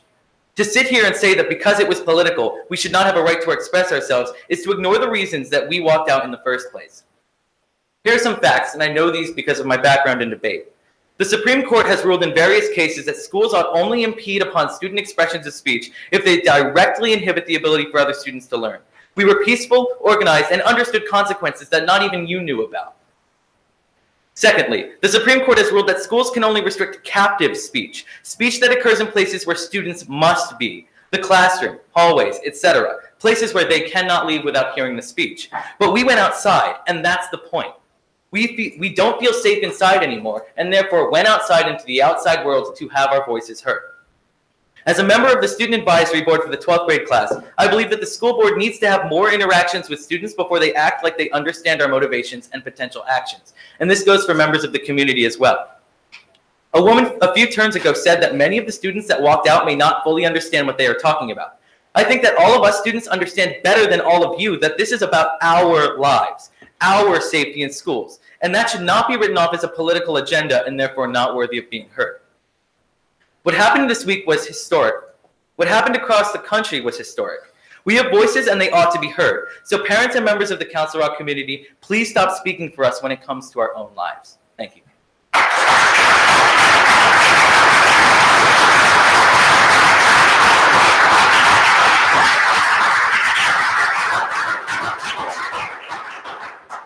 Hi, I'm Susie Wachowski. I live in Village Shires. This is my daughter, Emerson. I'm just going to say something really briefly. I feel a little displaced talking about redistricting right now with all of this walkout talk, but I can't help but bring it up once again.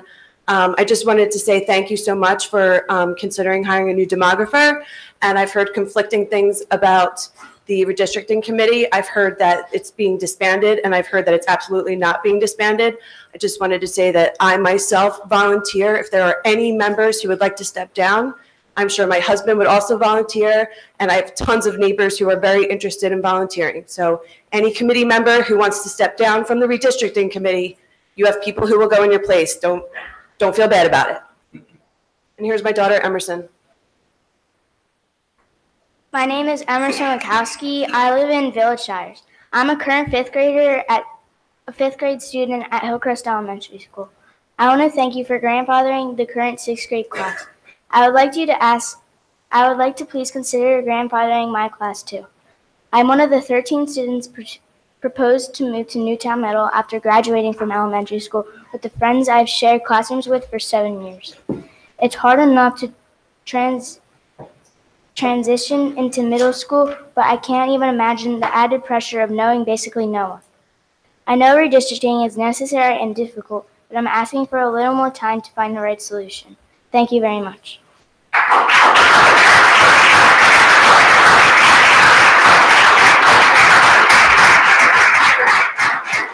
Good evening, Dennis Wachowski from Village Shires. Don't worry, we have 2 more kids, and I know the next 2 meetings, I'm sure they're going to want to come. First, I want to come up as a taxpayer in Council Rock and discuss that the tax money that's getting paid out to refurbish and make additions onto the schools. We're putting all this money into Wrightstown, one of the smallest attendance schools that we have, to bring back 5th and 6th grade back to the school, where we have, from what I understand, 5 classrooms at Soul Finestone sitting empty. Why aren't we switching those 5th and 6th graders to Soul Finestone out of Newtown Elementary to make Newtown Elementary less crowded? That I know, speaking to a lot of parents from Newtown, that they have some concerns that their school is overcrowded as it is. With having the empty classrooms already in place, why are we making additions onto Wrightstown Elementary? Why aren't we making additions into Richboro Elementary, where you're pulling students from to go to Wrightstown? Keep them in their community. Also, taking that money, putting that money into not expanding Holland Middle School, but expanding the inside footprint. You know, we have a lot of empty space inside that school. I don't think we need a solarium that looks beautiful. I think we need a school that's functional for the kids that actually live in that community. We are a small community that's being bused up to Newtown Elementary, Newtown Middle, and Newtown North High School. Being a South-feeding school as we are now, we'll have 4 different kids in 4 different schools: a North School, a South School, and a North Middle School, and a North Elementary School. I'm asking that we reallocate that money to the South, where 55% of the community of the student body lives. 45% is up in the North. Those schools are fine. You know, I don't think we need additions up North. Let's put that money to the South where it needs to be, to keep their kids in their community. Thank you.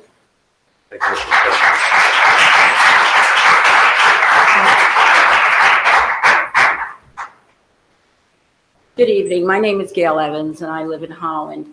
And I will say that I had absolutely no intention of getting up and speaking this evening. I'm here to support my daughter.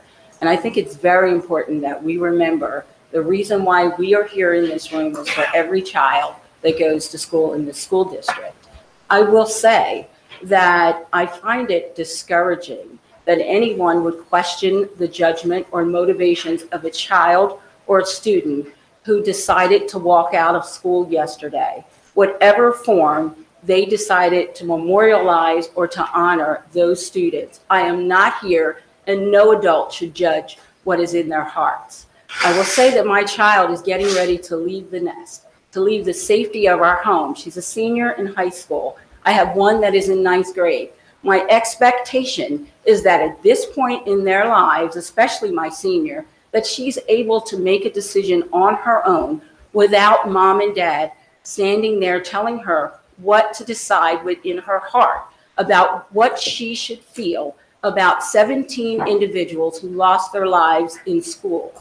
I will also say that I've heard some very negative comments about what the board decided to do and what you didn't decide to do. And I will say as a parent that I have seen monumental strides in what the board has done this year, and I commend you for that. I commend you for taking a long, hard look at what the discipline should or should not be for these students. I commend you for the work that you are doing to dismantle all of the negativities that are happening in this school district and the negative press and media attention that you've gotten.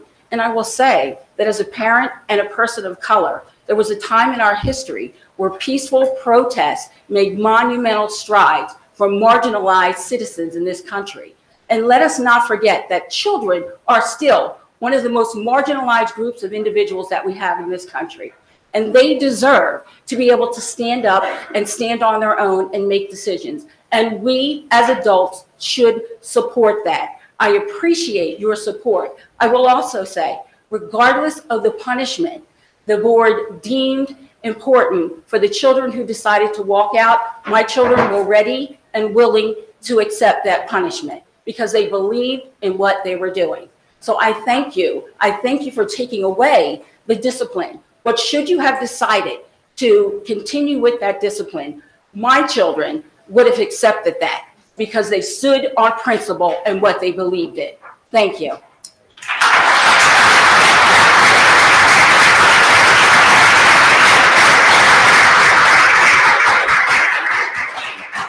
Just 1 minute, just 1 minute. At this point, if you are not standing in line, we will not be taking public comment beyond the last person who's standing. This portion of the board meeting is normally supposed to take 30 minutes. We've now taken an hour and 10 minutes of commentary and comments. So if you're not currently standing, we will not be taking comment at this. Your guys are standing, you're fine. If you're not currently in line, we're not taking it at this point. We will have a second public comment at the end of the meeting. Sorry to interrupt. Your name and town you're from. Hi, my name is Eric Lee. I'm a student at Council Rock South. I'm not associated with any board. I'm just one of the students, and I just wanted to tell you like my perspective of how I saw everything. Beforehand, I never actually thought, like never put much effort into thinking of it politically or in any stance. I kind of pushed it back all the way back to the actual day. But going into the actual day itself, I could tell that everyone was fearful, regardless of what their morals or ideas were. My standpoint was, if I stayed inside, I know I did something morally wrong. But if I went outside, I knew I could get punished for something. But from the walk myself, I actually have never been more proud. And I understood my parents didn't want me to personally do that, but I told them, like myself, I'm proud of what I did. So to explain with the walk, we went down at 9:55, and I'm pretty sure most kids saw, like, if there was a large enough group, we would stand next to each other. And what people saw was more than what they imagined. It was 350 kids that actually came together. And as kids, we're really reliant on our phones, but honestly, no one touched their phone at all. It was actually the most organized thing I've seen, especially from students, because there's always some that are different from others, but this was a moment in our lives where we were all respectful. And it's obviously emotional for all of us. There's kids crying and everything. And it doesn't matter what race, color, whatever you believed in. It was something to moralize these 17 kids. And I understand there's a concern for safety. That's the bottom line for everything. But like, I'm a student. I'm going to be 18 tomorrow. And meaning, like, I'm also going to be an adult. We're taking classes. We're intellectual. We have our own thoughts. We're going to be the new generation that changes the world. So I feel like we deserve some form of respect. And this was not to make a statement. This was just to show that we're more than just kids. We're 14 to 18, but we have the ability to do more than you guys think. So thank you.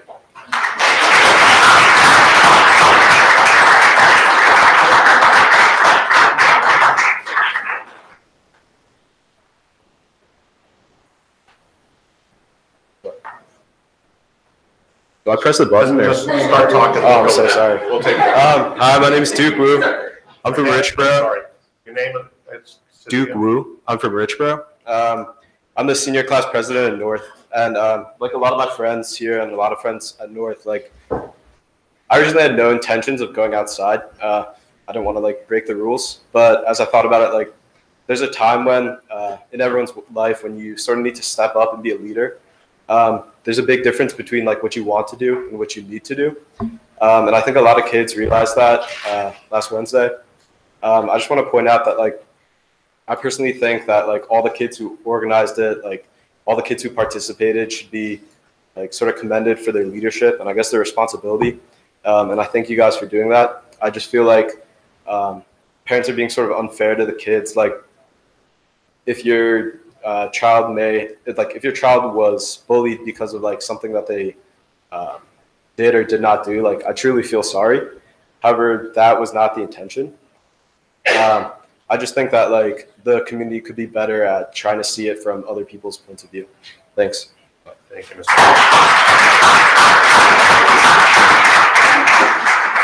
Hi. Hi.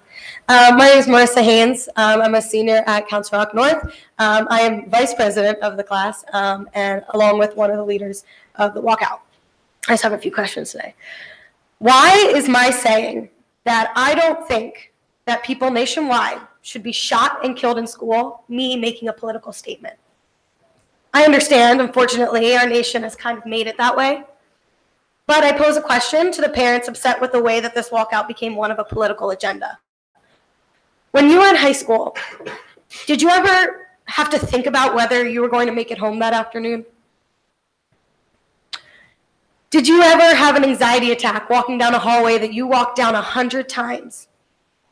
Because in the back of your head, you were thinking about how people say you never think it's going to happen to you until it does.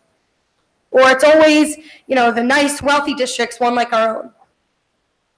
Or have you ever been sitting in a class and heard a bang on the door or outside the door?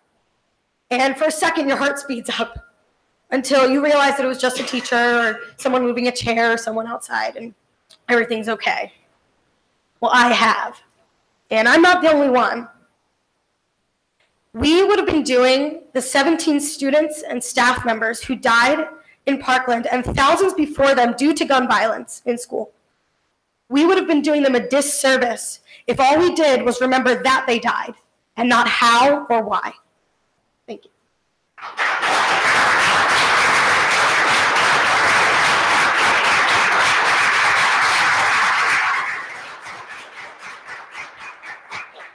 Hello, I am Mason Praz. I'm the senior class president at Council Rock South. I'd like to thank you for the opportunity to speak tonight. I would just like to say that this walkout was one of the most incredible and respectful events that I have ever been a part of. I've never been more proud of my fellow classmates around the entire district. I would like to say that we made it clear before we walked out on Wednesday that this was strictly an event honoring and remembering those who have passed in the recent tragedy in Parkland. Despite knowing that there would be consequences placed on the students who walked outside, all who participated felt that it was right to stand by our rights and actually have a voice. All of our lives, we have been taught to listen to those above us, whether that be determined by age or position. But this walkout was an opportunity for us as students to show that we can handle ourselves with the utmost respect and maturity while voicing our opinions and demonstrating that we are capable of making our own decisions. The walkout that happened at the schools around the district was conducted with the only intention of respect and honor. We pushed no political intentions. But the most important aspect of this walkout was the fact that we as students are the future, and we are voicing our opinions to further this fact. I understand that the parents may have instilled their own views into this walkout and believe that it was political, but we strongly pushed that it wasn't a political message. Making the decision to walk outside showed that the future generation is strong, and I am extremely proud of that. I would like to make it clear that myself and the officers standing with me organized this. I respect the fact that you decided to take back the consequences that you previously said would be instilled on the students who walked out. I believe you did this because you respected how we handled this walkout, and for that, I thank you. In the end, I would like to make it clear that this was a walkout to memorialize and honor those who passed, and there was no political intentions. Thank you.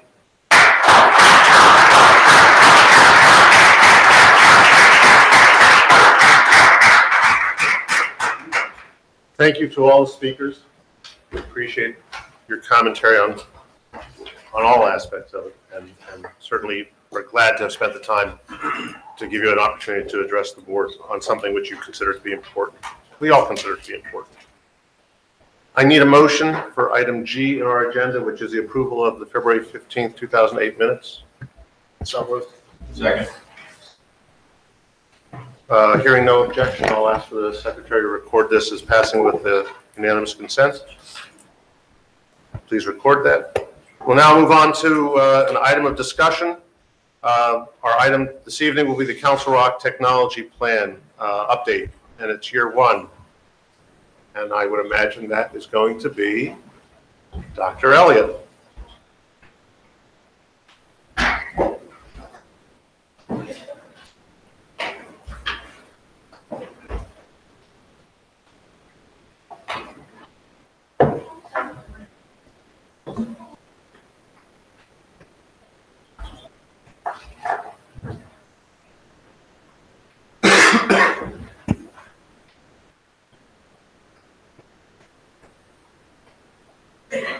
Thank you very much, Mr. Grupp, and members of the school board. If you remember, I believe it was last spring, we presented to you a 3-year technology plan. And in our 3-year technology plan, we set some goals and looked at all 3 levels for what we're going to do to support the use of technology as a tool for student learning. So tonight, we're going to start with a review of year one. Just going to very briefly hear from me, and then I'm going to turn it over to our 2 elementary technology specialists to really highlight what's been happening this year. So as a review, we had some goals as part of our technology plan. One of those was to increase the equity of access across all of our elementary schools, as we had some different levels of access of devices at the elementary level. We're also looking to increase access at both the middle and high school for our students with technology to be able to use it as a tool to support their learning.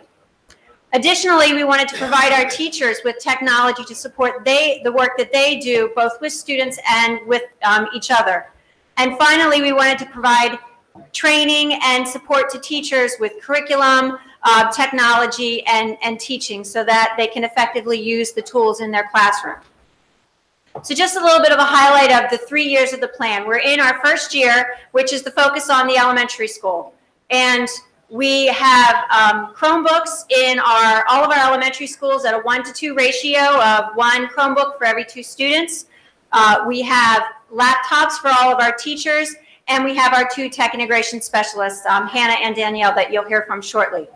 Next year, we move to the second year of the plan, which will focus on the middle school. And in the middle school, again, we will look to increase the devices that we have in the buildings. We will also provide laptops for our middle school teachers, and we will have some tech integration specialists at the middle level. In the third year of our plan, we'll focus on the high school. And at the high school, we again will look to increase the devices at the high school level, provide laptops for our teachers, and at the high school, we will hire 4 half-time or 0.5 tech integration specialists with the thought that we want to hire some tech integration specialists that are linked to different subject areas and the content areas in the high school to be able to support students. To highlight some of the funding that we've spent so far, and I want to thank the board for supporting this work that we're doing in this important plan. This is a highlight of the funds for this year, year one of the plan, and the money that we've spent. You see the number of Chromebooks, the carts that the Chromebooks are stored in, the number of laptops that we've received, as well as the cost of staffing with our 2 full-time technology integration specialists. In year 2, in the middle school, this is what we anticipate the costs will be, again, for all of the items listed there, Chromebooks, the carts, the laptops for the teachers, and our integration specialists. And then finally, in year 3, we anticipate these costs for the high school level to provide the devices and laptops for the teachers as well. So what I'm going to do now is I'm going to turn it over to Danielle and Hannah, but I think that it's important to look at this quote that's on the screen and really think about when we oftentimes when we think about technology, we sometimes think about it as this separate thing that our kids go to a computer lab or our kids do things with technology that's kind of separate. The whole point of access to technology and the integration of technology is that it's there at the point of instruction when it's needed for our kids. And George Couros, I think his quote is very telling, because when you think about it, technology should be just like a pencil and readily available for students, just like we make pencils readily available for students. And I think his question is quite humorous, but also poignant, that how many pencil labs do you have in your school? We make sure our kids have the tools they need, and we thank the board for their support of this and the work that we're doing to make sure that our students have more access to technology, and our teachers do as well, so that it becomes a tool for learning. So with that, I'm going to turn it over to Hannah and Danielle, because what they have to share is really what's more important. Good evening, everyone. I'm Danielle Udis from Hannah Pressman, and we wanted to thank you all for having us tonight, and thank you for approving our position and making this possible for this year. So in the beginning of the year, this school year, we met with every building principal at the elementary level to set building goals. And then from there, we met with each and every grade level across all 10 elementary schools to also set grade level goals for the teachers, set goals for themselves, and then also goals for their students. So then, as the tech specialist, we could tailor the support to the teacher and student needs in every classroom. In our positions, we are able to provide demonstrations, we are able to plan lessons with teachers, we are able to co-teach with them, we can sit in on grade level meetings, observations, and give constructive feedback as well as training. Also, last year there was a group of teachers, Hannah and I included, that we chose the priority standards for technology in grades K through 12. So as we're integrating technology in the classrooms, we are also focusing on linking it together with the CRETs, the Council Rock Educational Technology Standards. And we also assess the learning needs of our staff across the district. In the beginning of the school year, we sent out a technology survey to get a basis of what teachers are doing, and then we sent out another survey in the middle of the year toward the end of January, and so we'll be sharing some of the data with you tonight from those two surveys. Additionally, part of our position is to facilitate professional development, and we've been doing this at the building level. This can be seen through a faculty meeting, so it's really helpful that we're at all of the buildings so we know the needs of the teachers and the students, and then we're able to tailor the professional development to them. Additionally, we've been doing district level professional development, such as presenting at Deep Smarts, hosting workshops here at Chancellor, and it's been really great because the teachers feel very comfortable coming and working with us because we're working with them so often. Additionally, we meet with Dr. Elliott and Mr. Fredrickson and the rest of the IT department regularly to update them about what's going on in the buildings and things that are happening with our students and teachers. They've been a great support system for us thus far. So these two graphics show data from our survey in the beginning of the year in September and also toward the end of January. One of our questions on the survey was, we asked teachers, how often do you use Chromebooks in your classroom? And in September of 2017, you can see the rarely or never category was pretty high. And when we asked that question again at the end of January, we were so pleased to see that 90% of our teachers are using the Chromebooks either every day or weekly. So we just wanted to commend our elementary school teachers for using the technology and integrating it into the curriculum across every subject area. Like Danielle mentioned, we are at all 10 elementary schools in the district. We decided at the beginning of the school year to split up our schedules by working on a 6-day rotation. So we're at a different elementary school every single day. And then our 6-day rotation is part of coming together here at the Chancellor Center to collaborate together. So we're able to find new ways to integrate technology and then make it cohesive across the district. This shows our total appointments by building. We started at different buildings relatively around the same time, which is why it says September, October. Some buildings started at the very end of September, and then we continued with those initial meetings till the end of October, and now we're fully integrated into all 10 elementary schools. These meetings can consist of one teacher or a group of teachers or a grade level, depending on the need of the teachers and the students in the building.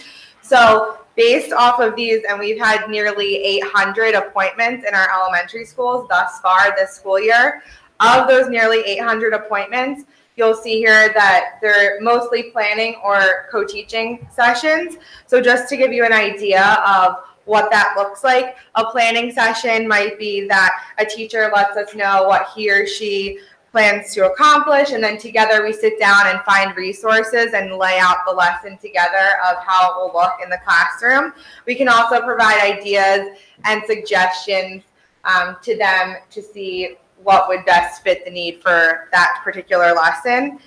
As far as a co-teaching session might go, we might teach the lesson that we had previously planned with the teacher, or a teacher might email us plans that he or she had already compiled on their own, and then we can be there for support when they're using the technology.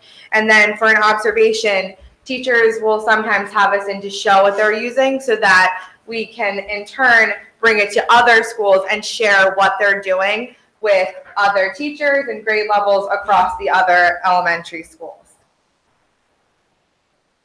And then within those appointments, we have a focus for each appointment. So we've been keeping track of those planning and co-teaching sessions. What is the main focus of that appointment? So we broke it down into 4 different categories. We have introduction to Chromebook and apps, and this is just very basic. It's pretty much during the first few uses of the Chromebook or an application. We have curriculum integration, which is where Dr. Elliott had mentioned we're truly using the technology as a tool to enhance learning across all subject areas. And we have assessment, where teachers may be assessing the needs of their students and then using that information to remediate or enrich depending on what the results had shown. And then we also have professional development and PLCs. So in this is where the teachers, this would occur mainly during planning sessions or workshops. And we feel strongly that this is very important so that the teachers feel comfortable using the technology so that they're able to then use it as a tool to enhance learning and that they can continue to implement it in their classroom in the years to come. And just based on, going through the course of this year, in the beginning of the year, the introductory category was quite large, and now we've been seeing that it's been getting smaller because we're seeing more professional development and curriculum and assessment. Those categories are widening because now that they have the introduction, they feel comfortable and are ready to take the technology to the next level. Going off of that, we're really excited to show you some examples of how students have been using technology in the classroom. And that, once again, is because our teachers have been so willing to work with us and so great at doing so. The first example we have is from a 5th grade class at Holland Elementary School. This was a time when a teacher asked to plan to meet. So together we were able to plan the lesson out. He instructed me that he had already taught about microscopes and wanted something to enhance his work. So what we did together was we planned out a Brain Pop lesson, and Brain Pop is something that all of our students are able to access and all of our teachers are able to access through our Google accounts. So it's great because it's a learning tool that kids can use at home and in the classroom. So what they did here was they were able to all log on, they were able to have their lesson differentiated for them, and then they're able to go home and reinforce what they had already done. This next example is from a 1st grade class at Hillcrest. Here, this was based off of a planning and co-teaching lesson with the 1st grade team over at Hillcrest. So initially, we sat down as a team and together we planned out the lesson, and the teachers had informed me that they wanted to link this lesson into their math curriculum where they could compare numbers and create graphs on the Chromebooks within Google Classroom. So the teachers created a Google form, and it was just a quick survey asking the 1st graders what their favorite ice cream flavor was. So then after we had planned it and prepared all the materials, they signed up for a co-teaching session with me where I pushed into their classrooms and they put the Google form into their Google Classroom to push it out to the students who took the Google form. And then together we analyzed all of the results. And then the students opened up a Google Sheet, which is another application that's available to us on the Chromebooks. And then they created on their own a pie chart and a bar graph of the results of that survey that they took to further analyze the results. And they were so proud of themselves. This comes from a 6th grade classroom at Richboro Elementary School, and a lot of times our intermediate teachers are looking for ways to help our students study in the content areas of science and social studies because it is heavily dealt with content. So what they were trying to do here was the teacher had, prior to this lesson, had met with me to plan, and he wanted to find some different resources that I could come up with and help him with that. So then he took all of those resources, we were able to look through all of them, and then chose one called quizzes. He then took quizzes and put the science content into it, and then had his students go through it and had me come in and observe them while they were doing it. He wanted to show me that they were engaged and that they were excited about it. And then what was great about this was it was another application where they're able to go home and still access it even when they're not in the classroom. Our next example here is from a 2nd grade classroom at Goodnow. This was based off of a planning and professional development session with me. So this teacher and I had sat down and talked about the application and website called Seesaw. And that is basically a platform for teachers to push different activities or prompts out to students, and then the students can respond within those activities. They might create something with drawings or images or videos. And in this particular example, the teacher pushed out a coding lesson where the students had to use the drawing tool to get to a certain object, and then they use the images to create a code in sequence at the bottom. We also love integrating technology into our kindergarten classrooms. This comes from a kindergarten classroom at Churchville Elementary School, and the teacher was doing a unit on animals, and they were studying different animals in their natural habitats. She wanted students to be able to study the vocabulary that went along with that, and then also to have a choice as to which links and videos they were able to watch based on their personal preference. So together we created a Google Classroom, and then she uploaded all of her information there, and the students were able to go on independently and choose what worked best for them to reinforce the content. And last, we have an example from a 5th grade class at Rolling Hills. This was based off of a planning and co-teaching session. So I sat down with the 5th grade team there, and we talked about the application Flipgrid, which allows students to respond to a prompt or question through a video on their Chromebooks. So in preparation for this, the students had read an article about should your bedroom be screen-free at night, meaning should they be allowed to have technology in front of them before they go to bed at night. And this was linked to their language arts curriculum because they were focusing on pulling important facts out of a nonfiction piece and then formulating an opinion on those facts. So this is an example of one of the students' responses. Sorry, hold on.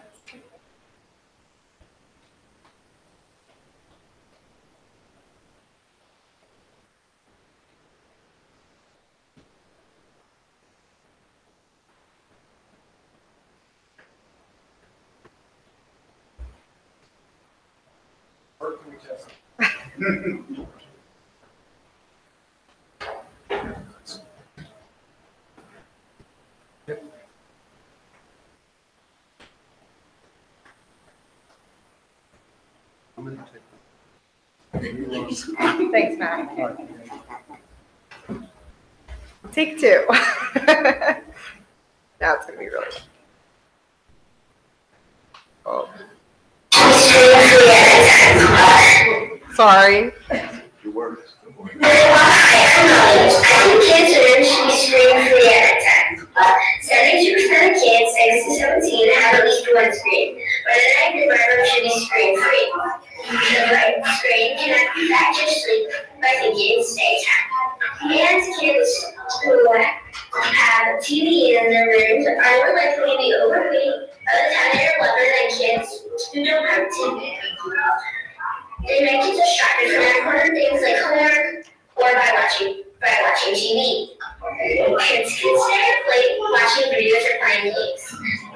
to be watching unrecorded videos they are not supposed to be watching. Most kids have screen, but at night they should be screen free. At night they can be ready for bed, not watching videos or playing games. So I think bedrooms should be screen free at night. Surprisingly, it was split 50-50 between whether it should be screen-free or not screen-free. A question that we posed to our teachers during our mid-year survey was how useful has the support from the technology integration specialist been? And we had almost 90% of our teachers say that it's been extremely useful in their use of integrating technology. So we were really pleased to see that. And again, we're just really proud of our teachers for going out and taking the risk that they do every day of integrating technology in their classrooms when it's something new and different for them.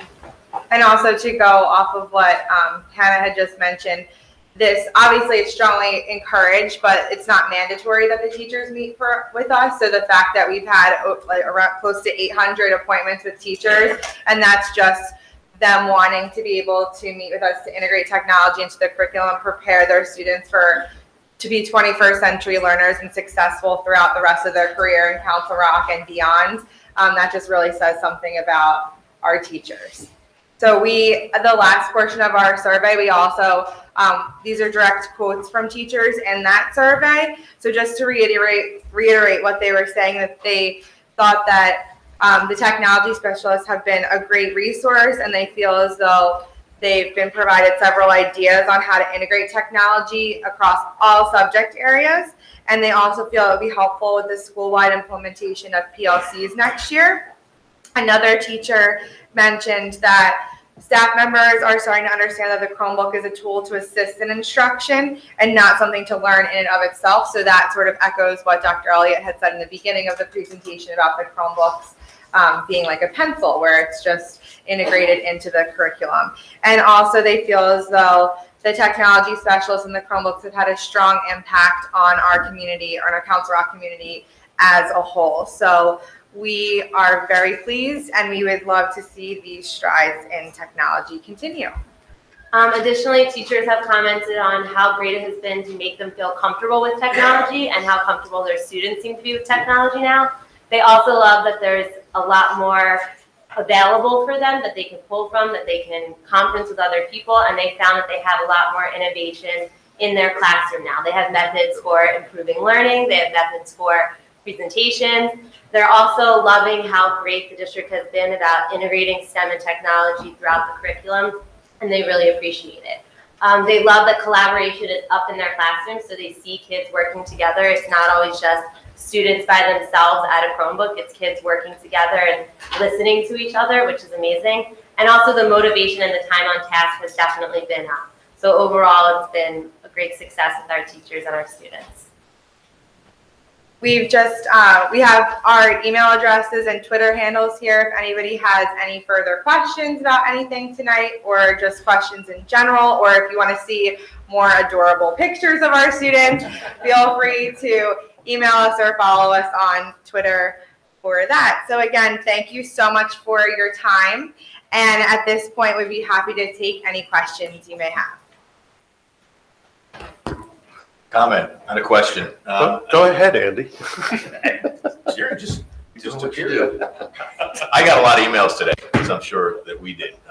One of the ones that I really enjoyed reading was about the work that you two are doing in the schools, and I'm glad that you guys are out there doing it. It's great to hear such good work. So hopefully you're having as much fun as you look like you're having. We are, yeah. But congratulations. It sounds like things are really going well out there. It's good. Thank you. Good to get that feedback coming from our parents. Thank you. We appreciate your support. You have a lot of fans. I want you to know, and for me personally, the biggest fans you have are actual teachers. They want you in the classroom. So my question is to Dr. Elliott. It felt like these two are going away after this year. Please tell me that's not the case. And if it is, please tell me what I need to do to support these two. So that's actually part of our 3-year plan. Was each subsequent year, the tech specialists work in that next level. So the plan was that they will go back into their classroom positions that they had prior to becoming elementary tech specialists, and we will then move on to tech specialists at the middle school. So that is what the current plan is. I heard a lot of let's make a special that's STEM oriented. And I think I've changed my mind about, and I may be the only one, about moving them back into a classroom and keeping them here, just so you know. Mrs. Brooks? So I agree, it was great to get an email about that, but I actually had the opportunity to observe a lesson that Ms. Udis had co-taught. And that was an incredible experience for me because I've been in an education week and I try to observe classes when I can, but this was different. And I'm really struck by things in the presentation tonight. The things that are really notable for me is 800 appointments, particularly because they're not required. So that's really speaking to what teachers need. They are approaching you and asking for it. Your survey results on how computers were used at the beginning of the year when there's been no specialist to support them versus just a half a year, which is incredible, is amazing. And the most particular thing that resonated with me is that the majority of your time now is spent on curriculum integration and professional development. So to echo onto what Mike said, when this technology plan was presented last spring, I thought it sounded great. We'll have this event happening in the elementary schools this year. We'll move that to the middle schools the following year. We move it to the high schools the year after that. That sounded great. But I'm going to echo what Mike said. That no longer sounds so great to me because I believe that these advances happen because they have the support. I'm not convinced that the gains that were made at the elementary level this year can be sustained without that support. So I'm here to say that I think that we need to figure out how in that technology plan these ladies can continue their work. Maybe they expand to the middle schools as well with additional support because clearly there's only 2 of them. And if there's 800 appointments requested, I can't even imagine what the momentum on that would be. And so I'd like to see this further supported and continued. Good work, ladies. Thank you. For me, some technical questions, I guess, and maybe Matt, you may have to chime in on these things. So we're doing 1 cart for every 2 classrooms. And I guess my question is, do we have a plan? You know, it shouldn't be special anymore that these devices show up to the classroom. So I don't know that we're getting to the point or that maybe oversaturation if we did 1 for 1. But my question is there a plan or are we part of a purchase agreement that would allow students in the district to buy them separately at a reduced fee that was kind of lower, not from us obviously, but do we have a purchase agreement with someone? Because you teach them in the classroom, you know, if they begin to integrate it with what they do every day, even younger kids, the items are not that expensive, even if they take them. So do we have a plan? We do not. We spent probably close to 2 years before we came up with this plan of 1 cart for every 2 classrooms. What we heard overwhelmingly from parents and from students is that they have the technology at home. They didn't want to drag it back and forth, so that's why we didn't go to a 1-to-1 initiative, because in this district it didn't make sense. As far as some kind of an agreement to sell to parents at a reduced rate, we'd have to negotiate that in the contract if we had, I guess, if we had enough demand, but no one's asked for it. Well, that was, okay, so that's one thing. To the board, you know, how transparent is the use of Chromebooks? Each monitor on this table is now attached to a Chromebook. It's no longer what it used to be. So the other thing that this presents, and you're through 6,000 students already, so that's half the school. A few years ago, our workload was heavily onto individual laptops to keep them going and running and being maintained. And now, with Chromebooks, that's remotely administered largely and also running more on the network. So are we transitioning our support staff? So I'm great to have teachers and educators in the classroom working with it, but do we have the infrastructure to do that, or do we need to transition from what was one technology previously to another in our back end? Well, not really. We do need more. I believe we need more help on the networking side, but that's a conversation I've been having with Dr. Frazier. And I haven't gotten to a point where we're ready to talk about that at the board level. But as far as the infrastructure goes, no, because we've actually just increased the number of laptops significantly as we've given them to all the staff members at the elementary level. So where we had 2 laptop carts in the elementary schools, now every teacher has a laptop, the specialists have laptops, so every adult educator in the elementary schools have laptops now. So, and we're going to be doing that at the middle schools next year and then the high schools. So we're going to have a significantly larger number of laptops. So the help that we would need on staffing would be on the networking side because we have increased significantly the load we're putting on the network. And my final comment, which was, I am old, so I remember logo, when it used to be you move the major instructions. You don't remember logo, see? You look it up, it's old technology. It was old, not Legos, logos. But my point in that was, I was very pleased to see the notion of structured programming, if you will, that with moving the the reindeer around to get the candy canes. Because I've spoken with people, and more students are showing. I was talking with one of the senior physicists at Penn, instructors, and I had a query about what programming skills do students come to them with. They don't come to them much with programming skills anymore.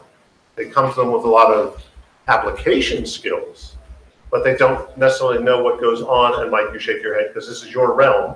They don't come with that knowledge. You know, there was a time when you knew Fortran and COBOL and C and assembler, and now a lot of these people know not. They know Word, Excel, PowerPoint.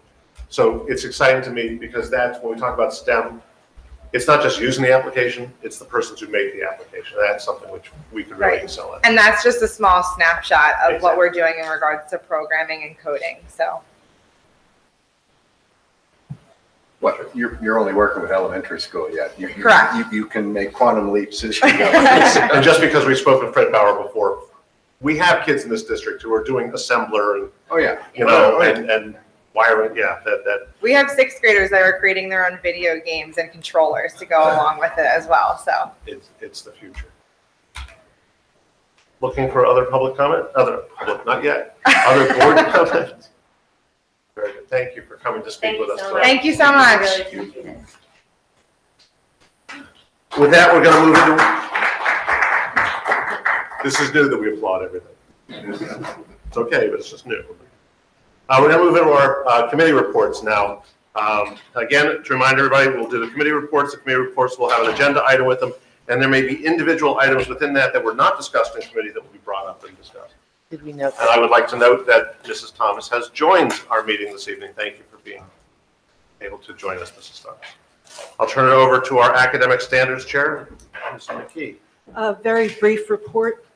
On Monday, March the 5th, there was a meeting of the Academic Standards Committee along with the Parent Advisory Council. This meeting provided an opportunity for the public who attended to ask questions of staff and administrators from all levels. There were many topics covered. This forum of question and answer provided a lot of good information to those attending. That concludes my report, and I would now like to move to approve the consent agenda items B to E as listed on the agenda under the Academic Standards Committee. Second. Very good. Any comments, discussion? Hearing no objection, I will ask the secretary to record this as passing with unanimous consent. Would you like to move on, Mr. McKee, to the... Yes, please. In addition, I move to approve the contract with Stericycle as attached here too. Second. Mike did. Mike. Dr. Talbot. Any conversation, comments? Hearing none, I'll ask the secretary to record that passing with unanimous consent. I'll now ask the MBIT representative to give a report. Mr. I'll take that. I had an opportunity this Monday, the 12th, to attend my first executive council meeting, which was a great experience. Got a chance to meet some of my new peers over there and hear from the students and staff. We had 2 major discussion items. The first one was about the Youth Truth Survey and Action Plan. It was facilitated by Joanne Parati. and they've spent some time after a pretty significant survey with a lot of adoption, a lot of response from staff and parents and students, and they're really focused on engagement and communications based on the feedback that they got. So they've got a high-level strategy. They'll be working the specific action plans with the different constituent groups, and it should be great. The majority of the feedback over there was very positive. They also got a second presentation of the 2018-2019 budget. It is suggested to go up slightly. I still have some questions about that. I'll be sitting down with the business administrator over there to understand the budgeting process, since it's my first budget cycle over there, and certainly be working closely with Mr. Bialik to make sure that we represent the district the right way. Another big bit of news is they voted to leave the Bucksmont School Health Care Consortium and go to the Delaware Valley Health Trust. They got a much lower cost due to better experience over there. Also, I believe the Centennial uses them and does a good job. So that was something that was voted and approved. And then lastly, as you all probably know, the MBIT students build a house every year, and we sold the house. So the house sold for $106,000 to somebody in New Hope. It's a four-bedroom, two-bath, maybe it's three-bedroom, two-bathroom, a four-piece modular house, and the proceeds go directly to finance the house the next year. So it's pretty cool. So that's very good. That's my report. Any questions about the MBIT? Cool. Move on to the IU. This would be Mrs. Brooks. Just two quick announcements before I get into the heart of what I want to talk about. One is that in Bucks County, there's a 5K series of 7 5K races that travel around. People who are into that. There's one that is done and sponsored through the IU. It's April 28th. Information can be found at bucks5kseries.com. And also in the month of March, the IU has been running what's called STEAM Saturdays, open to students throughout the county for a variety of different STEAM activities. The one this coming Saturday is called Maker Kids. It's $47. Anyone can go. I've heard great things about it. So there's always so much discussed at the IU meetings, and it's great to have conversations and compare stories with other school districts. But the heart of what we often talk about are legislative issues. And so there are some big things coming to the Education Committee, Senate Education Committee this month. So we talked a little bit about that. There is 2 Senate bills being proposed and 1 resolution. The resolution would end the use of Keystone exams as a graduation requirement. So the resolution in and of itself does not talk about eliminating the Keystone exams. It just says that they shouldn't be a graduation requirement, but that there would be other requirements for graduation in its place still to be discussed. But the 2 Senate bills that are being discussed, one is Senate Bill 756, which talks about replacing Keystone exams and replacing them with SAT type exams. But also in that bill is included language that would change the teacher evaluation process to include student, parent, and peer evaluation of teachers. So PDE is opposed to the SAT as a high school test that would be used for accountability purposes, because the SAT is not aligned with the Pennsylvania core standards. So PDE would like to keep the Keystones. The Senate is looking at something else. But then there is Senate Bill 660, which would give school districts the option of using Keystone exams or another option. And some of those options include a passing grade in a dual enrollment course, adequate performance on the Armed Services Vocational Aptitude Battery Test, which is used for students interested in enlisting, a guaranteed full-time employment letter, attainment of a high-value industry credential like we see at our tech schools, attainment of a workforce readiness certificate, or a certificate of the successful completion of an internship program. So anyway, the future of Keystones and what role they will play continues to be discussed in Harrisburg, and we'll have to see where that goes. Thank you, Mrs. Brooks. I appreciate your stepping up as the legislative liaison. Appreciate that very much.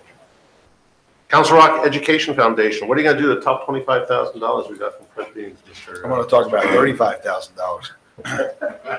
Thanks to the individuals and businesses that supported Friday night's the Council Rock Education Foundation, the annual fundraising event, the duel that was held at the Fuge. I wasn't able to attend, unfortunately. Did anyone else from the board here go? No? I did. Good. I'm sure it was wonderful. It's always a lot of fun.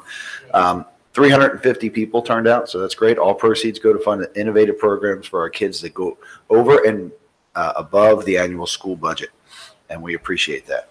Thanks to the Education Foundation and all they do for our district and our kids.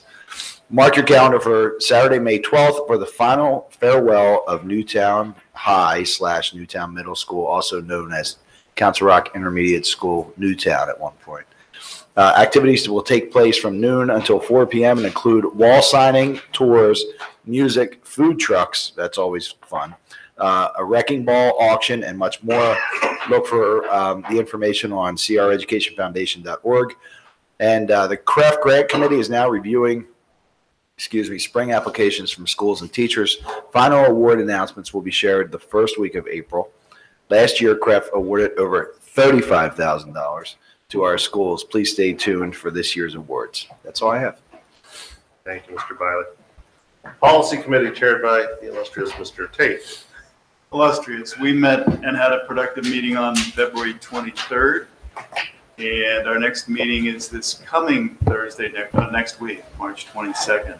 At the meeting of the 23rd, we reviewed numerous policies, and we have a number of them on the agenda for approval this evening.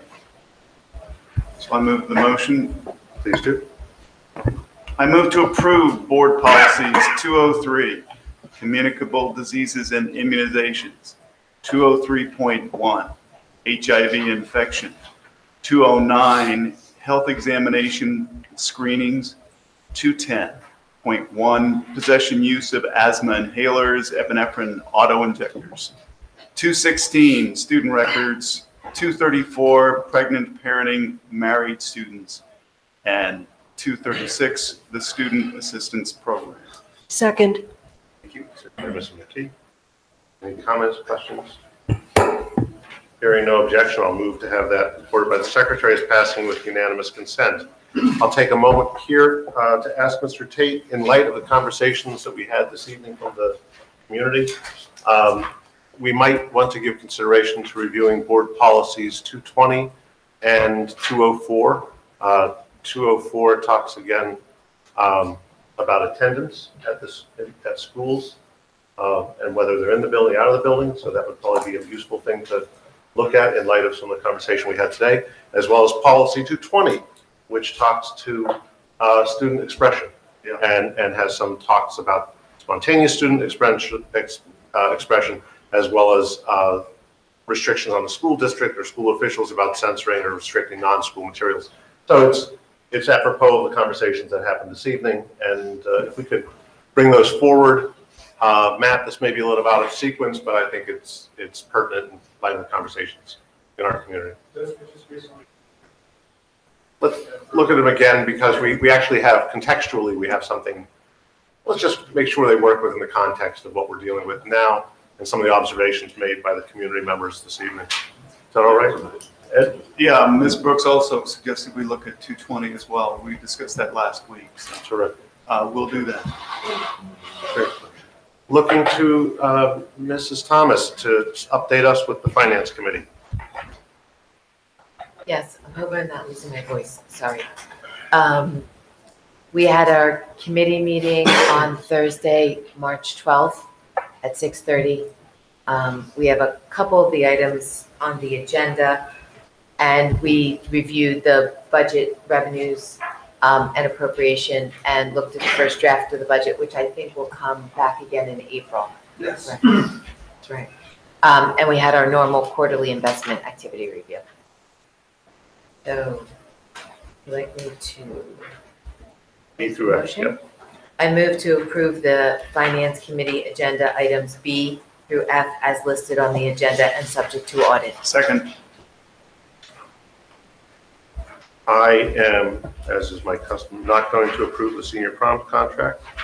And so I'll ask for a roll call vote.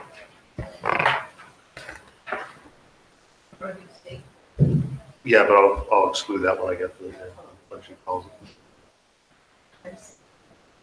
Not a problem. This is a roll call on the Finance Committee, B through F. B through F. Correct. We are working in a new environment for our called board docs, and it is taking a little bit of getting used to with regard to the way we've organized the meetings to be based on committees at this point. So that's the reason. Please. Andy Vaughn, Yes. Denise Brooks, Yes. Mark Violet, Yes. Marianne McKee, Yes. Ed Tate, Yes. Wendy Thomas, Yes. Michael Thorwald, Yes. Jerry Grubb, With the exception of C, which I will be no, everything else is yes. and Tom McKessie. Yes. Thank you. The next item is the personnel actions. These will be items G and H personnel and personnel addendum. Can I have a motion? I move to approve the personnel actions as contained in the attachments to this agenda. I further move to approve the personnel actions addendum as contained in the attachments to this agenda. Second. Any questions, comments? Hearing none. I'll ask the secretary to record this as passing with unanimous consent. The next item is the Bucks County IU Mission 1 agreement. Assistant principal, I'll just ask Mrs. Brooks to make a motion. I move to approve the attached agreement between the Bucks County Intermediate Unit, Mission 1 at Council Rock School District. Second. No conversation, hearing no objection, I'll ask for the secretary to record as passing with unanimous consent. That brings us to the Facilities Committee portion of our meeting, which is chaired by Dr. Thorwald. Yes, unfortunately, I was not there, so I'm going to defer to Mr. Tate and Mr. Taylor to, and maybe just Mr. Taylor to give us a quick rundown. I apologize, it got moved to Monday and I could not. That's fine. Sure, no problem. So there was an energy update, a facilities update on the projects that are currently under construction and design, moving services update for the middle schools in Wrightstown this summer. The summer projects, bids were received, and we discussed those. Custodial services update, and many of those items are on the agenda for tonight for your approval. In addition, there was a demographics proposal review that was presented by Dr. Elliott, and that's pretty much the meeting in a nutshell. I would ask that you move to approve the agenda items at this point. Dr. Thorwald, make a motion. Sure. Just finding it here. I move to approve the consent agenda items B through E as found in this agenda. I believe it's B through I. Correct. All right. Seems to be a little wrong. B through I as listed in this agenda. Second. Very good. I asked about, would you prefer a roll call? Can we have a conversation first? Yeah, no, absolutely. That's okay. So I just have some questions, not necessarily for Mr. Taylor, but I guess the other board members. There's an environmental study here for Rolling Hills that the cost of $40,759, which is pretty close to what that application would have been for the LEED certification. So I don't know where we are with this, honestly. So I know my feelings. I fully support the renovations at Rolling Hills if we understand where the kids are coming from and where they're going to, right? That's always been my concern. But we passed up an opportunity to apply for a grant at a cost of about $40,000, and we're putting $40,000 out. So are we moving forward with this project? Do we not? I know we're done. We missed the opportunity for the grant, right? So, again, this is an expenditure. I know everyone always says that it's for the environmental study doesn't mean that we're moving forward. I'm trying to get, we keep putting money out there, but we turned away something else. So I'm not giving my opinion either way. I'm really asking for discussion. You don't have to, but I'm just asking what people are thinking. Dr. Thor? Doug, how much more is there after this? I hear what Mark's saying, and we owe him at least, is there more after this? Well, Grant? Listen, we're either going to go forward with the project or we're not, right? And if we're going forward with the project, like I said, we already missed the opportunity, but if another one comes along, I don't know what they look like. I don't know how often that bus comes by, but we ought to be paying attention to it. And I believe you are, and I appreciate that. Absolutely. But, listen, we've got to settle on this at some point, right? So you asked how much more. This 40,000 roughly is not one single lump sum payment. It's like the other payments to the other professionals. It's per task that they're performing. So there's several $1,000s now for the environmental consultant to go through the building, perform their initial survey so that we can get a budget together to understand what the scope of work is for any environmental remediation as part of the total project cost.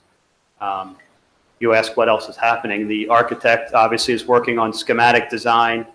We're working on preparing that, as I mentioned, at facilities to bring that to you April 5th. So you can see that the program that we need in that facility can indeed be fit within mostly the footprint that is there, plus some small additions, what the budget impact is to that schematic design.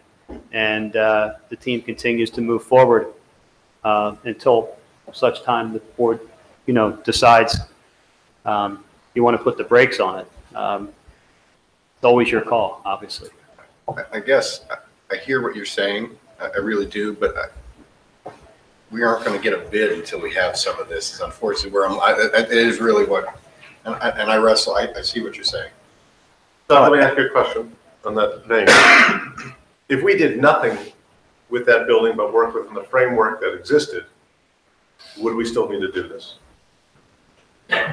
If we didn't move any exterior walls, we didn't make any additions, I'm not advocating that. What I'm trying to understand is this required because we're potentially changing the footprint of the building? And if we didn't change the footprint of the building, would we still need to do this? Sure. The building as it exists from the 70s does not have the same efficiencies, the same kind of circulation and requirements that a building would have today. A toilet room, for example, could be no smaller than roughly 70 square feet, where you can go into a 1970s room and it could be 20 square feet. So when you start sizing the spaces appropriately for today's standards, and you take the 1970s open pod concept and try to create actual fixed, more traditional, safe classrooms and create the circulation you need around those classrooms, it absolutely needs to be expanded to facilitate the same number of students that are in there today with a new renovated facility. Okay, so the reason I asked the question what I did was, unless we're planning to tear it down, please don't put that in the paper, that is hyperbole. Unless we were planning to remove it from this facility, would we likely have to do this for any renovation we would do on the property? Even just not to expand it, but just to bring it to current code? If you were going to take the building that's there with the capacity that it has, that we're planning for as it lives today, right, and you were going to build the same new building on the site. No, I'm just going to renovate the one that's there. On the same footprint. Would I still need to do this? Yes. So that's the differentiator for me, as compared to, not about are we expanding? At some point that building has to be brought up to today, whether we do it next year, 3 years, or 2 years, whatever we do it. And this would be valid for a number of years, would it not? This assessment to study? The assessment to study, the drawings to the point where you're ready to, the team is moving. So it really is your call if you're going to, the board's essentially approved moving forward with the design and documentation. If we're going to stop, that's something you have to let me know. We're going to see what the building solution looks like on April 5th. We'll see what the budget update is on April 5th. And at that time, you can make a decision. We do need to get the environmental person in there so that we can understand what those cost impacts would be, so we know what the big picture looks like. That gives me structure. And that's what I was looking for, just some structure. Mrs. Brooks? So I was not here for the last meeting. I I was traveling, and before I left, the agenda was published, like it usually is, the Friday before. The ACE grant was not on the agenda, and I had spoken to Dr. Frazier and to Mr. Grubb before I left and offered to call in for the meeting based on what the agenda was if it was determined that my vote and participation might be pivotal, but the issues that were, the items that were on the agenda, basically it was pretty, my vote would not have changed anything. So it was very surprising to me when I returned from my travel and discovered that this was, and I understand that it was a last minute thing, but had I known that that was going to be added to the agenda, I certainly would have called, which is not to suggest that I think the board would have changed, but I would have liked to participate in that conversation. From what I understood from watching the replay, what I heard was that the issue was not about going forward with the renovation, but rather about potentially timing, because there were constraints on how quick, when you had to use that money, if it was awarded to us or something like that. Am I right? No, I don't think that someone else can answer the question as to why it was not approved. One of the complexities of the situation was it was a potential expenditure of $40,000. It would be contract work for professional organization. We didn't have a number in hand, and because we didn't have a number in hand, it would be hard to just approve the number absent a contract, and we didn't have a commitment that we would pay for, so the people would not. We left that committee meeting with, if Arif and his organization would do it, and if it didn't go through, that was the problem. We didn't have enough to approve it sitting at that meeting, and we didn't meet again in time to have the documents in hand to approve. That's my recollection. I don't know how anybody else recalls that. Okay. Well, I'll just say publicly, to me, it is very disappointing that we missed that opportunity for a building that I believe we will renovate. And if we're not going to renovate it, that would be quite surprising to me because it needs renovation. And so I certainly hope that we will move forward with these tests of these environmental services that will move this project along, because the school needs to be renovated. And I thought we were committed to moving towards that. Can I make one more comment, please? And again, I'll support this tonight. And it's just the number that strikes me, because I came away from that last board meeting thinking that we were going to get additional information on this LEAD grant. Now, the ACE grant application is due April 1st. I understand that there's a lot of work to be done, but from that meeting that we had, that was our February meeting, there was just a couple of days later that we were, maybe even the next day, we can check the emails, that we were just told via email, it's off the table. So I would have liked an opportunity to bring it back in front of the board, explore all the questions we had, and see if we can get it done. And I too am disappointed that that didn't happen. Let me just, the timing on it was that it was presented at that meeting, apparently without forewarning or without adequate forewarning. And it was presented, but it would have needed to have been submitted before we would even meet at our next meeting, as I recall, even a committee meeting. We didn't have a committee meeting scheduled between the time that came up and we'd be meeting next. That it needed to be decided. That's my recollection. It was, and I'm not going to argue whether it was clear or not, but I think that we added it to the agenda that evening because of the sensitivity of the timing. And it was decided that very evening that there wasn't a willingness to risk the $40,000 potential fees to the professionals should the board reject the board motion item that would have been placed on the agenda for the next board meeting. If the application would have been moved forward by the team and we posted it as an agenda item and the board would have said, no, we're not doing it, we would have owed that team $40,000 for the efforts to prepare that application for approval that night. And there was reluctancy to approve that $40,000, not knowing that we for certain would get a 5-0 vote at the next board meeting. Well, I'm not going to be argumentative. That's not what my memory is, and I'd have to go back and look at the video and the follow-up emails. But it seems that ship has sailed, and even though the April 1st is the deadline, I'm certain it can't be done between now and April 1st. But my hope is, and I have confidence in Mr. Taylor, that we're keeping an eye on these things. And I don't know if we have an opportunity again next year. I doubt it, because we couldn't shoehorn Wrightstown in, right? Because we're too far on the plan. So that's the end of my comments on it, and I'll be happy to vote for this. Very good. The motion before the board is the Facilities Committee's items B through I. Is there any reason that we would not do this as a unanimous consent?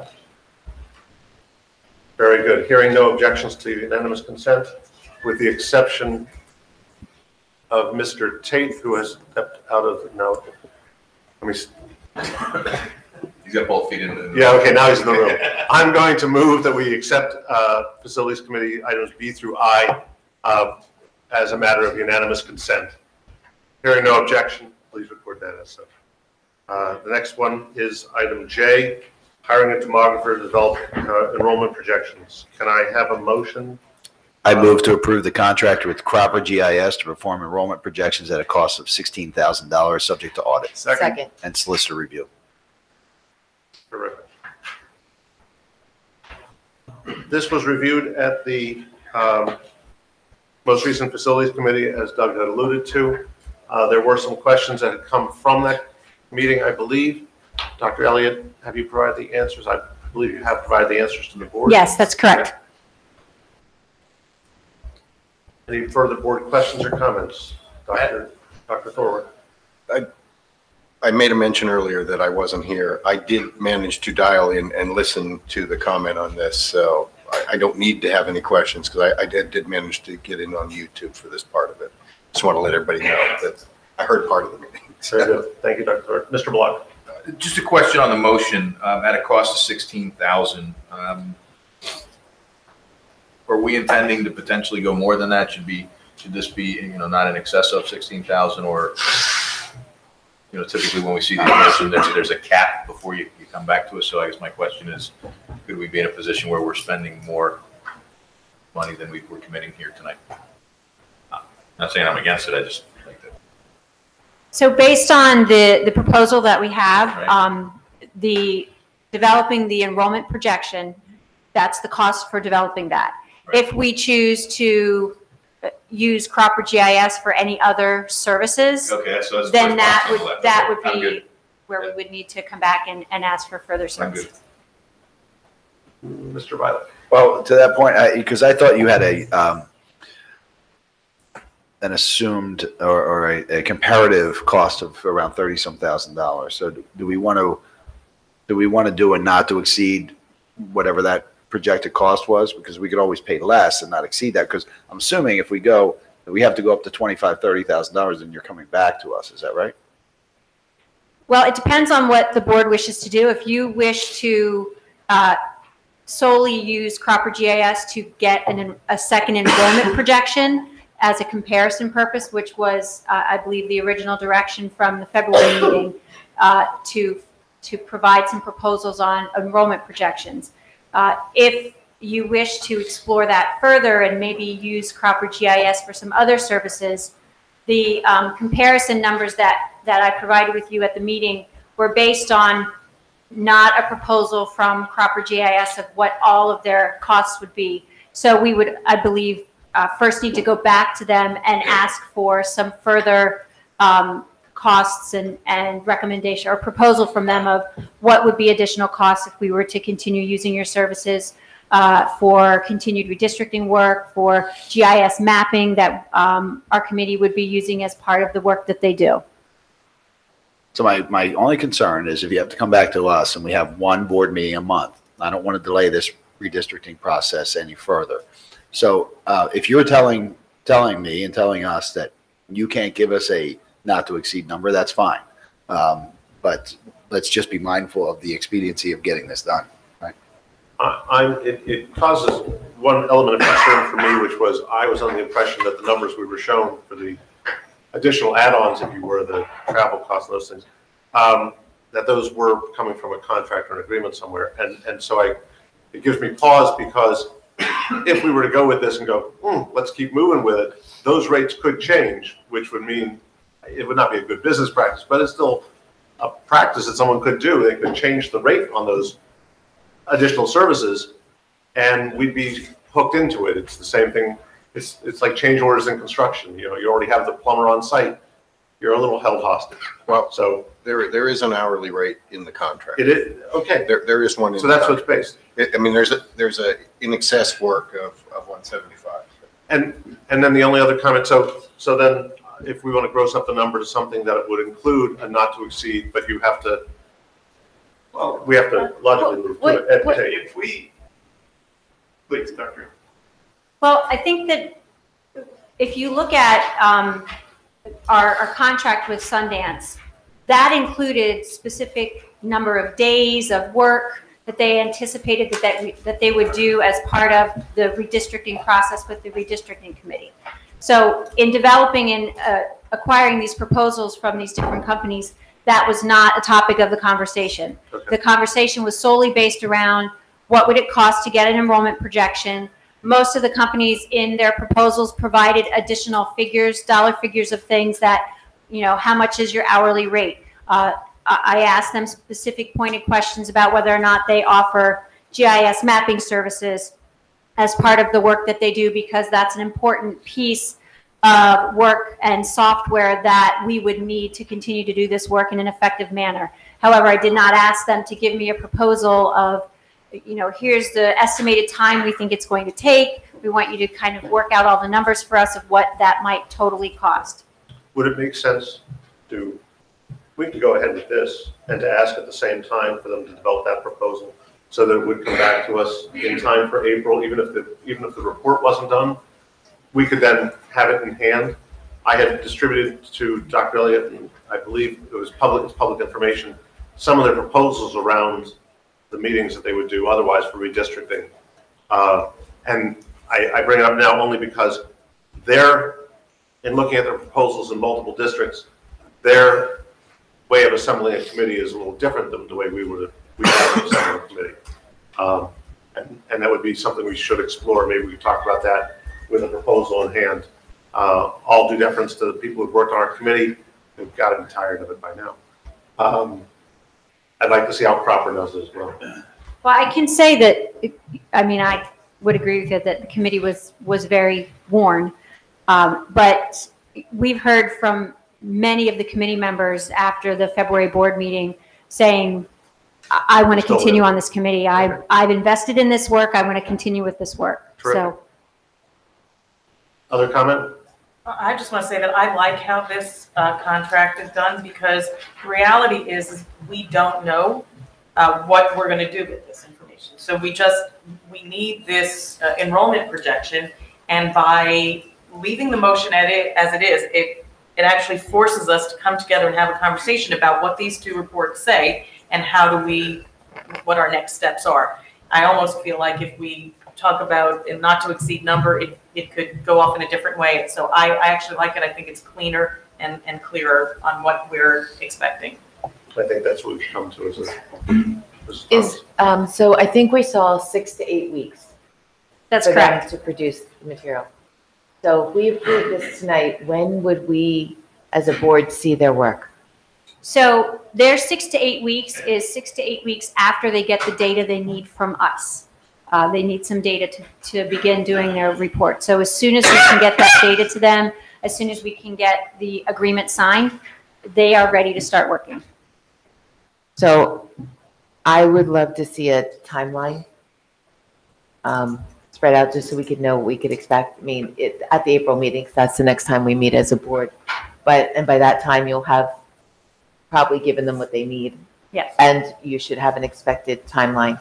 But, you know, there's a lot of people, the committee, a lot of people in the public, a lot of people watching. So I think it would be helpful to forewarn, because summer's going to be here before we know it. And as I understand it, it's our intention to work through the summer on this project, but I think having a timeline of when we can expect a presentation would be important. Certainly. So the motion before us is to approve it as is and not with any to exceed and just limit it to 6 months. Any further comment, any dissension? Hearing no objection, I'll ask the secretary to record the passing and the hiring of the demographer with unanimous consent. Okay. That moves us through to the next round of public comment.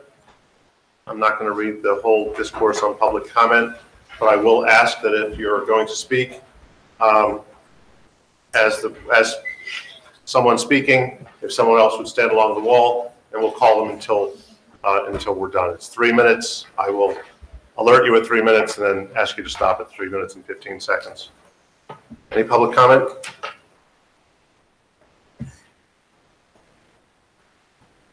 Again, as we said before, please state your name and address.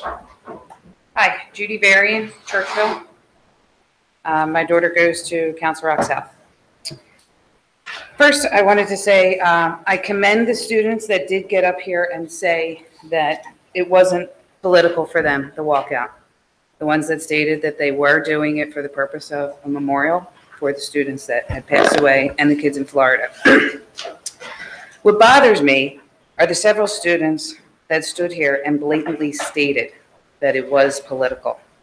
The leaders came to you asking for this, as everyone has admitted, they came to you asking for it.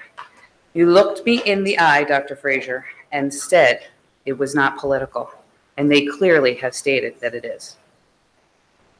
I don't understand who was lying. Is it them are they lying that they're saying now that it's political, or was it you that was lying when we asked you about it and spoke to you about it, and you were adamant that this was not political at all? The group that came to you said no, by no means was it political. It was strictly a memorial. And they stood up here today and were very adamant about the politics that they were trying to push. That bothers me. I don't understand who's telling the truth here. Sorry, I'm trying to get my thoughts here. Oh, I was even told that we, quote, those of us that are making an issue, that we were the ones that were making it political. The students admitted that it was political.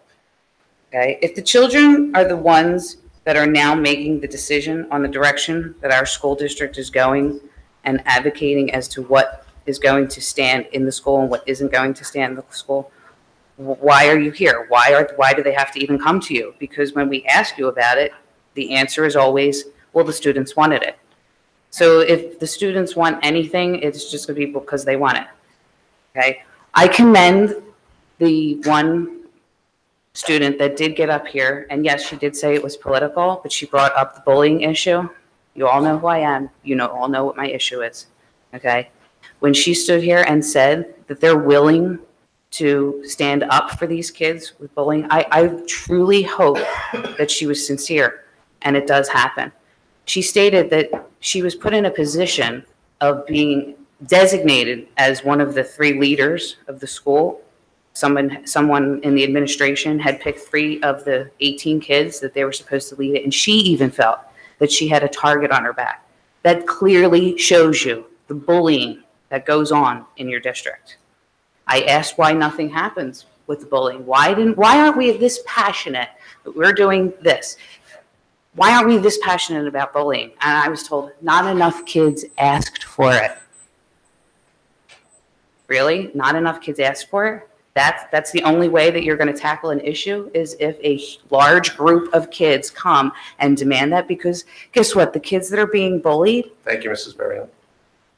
Excuse me? That's 3 minutes and 15 seconds.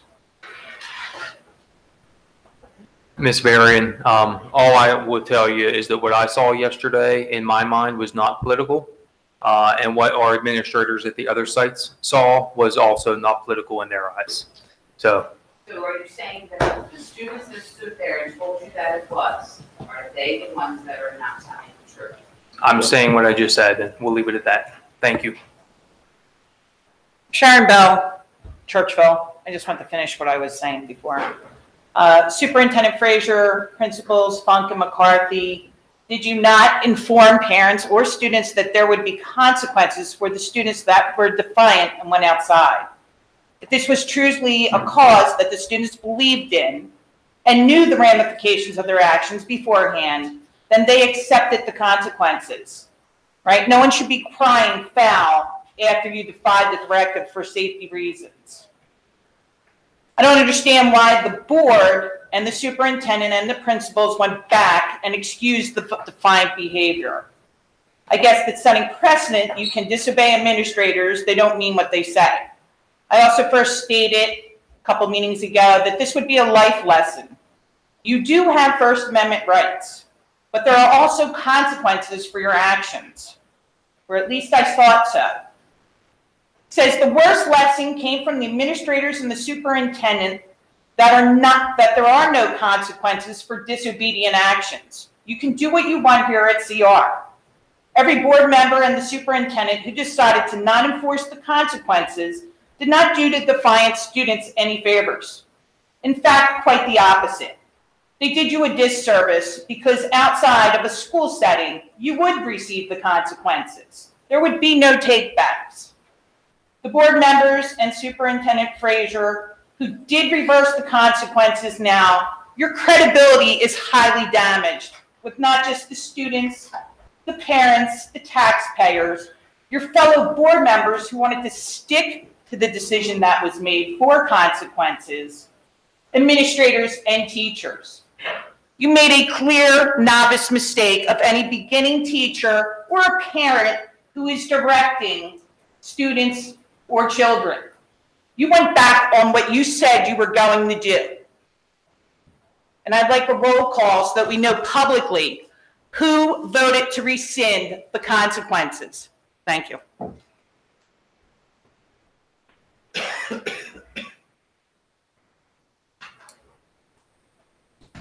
Hi, my name is Vanessa Smith. I'm from Langhorne. I do think that kids and some of the parents have some of our intentions wrong. I have no problem with them walking out. I have a problem with our board supporting it.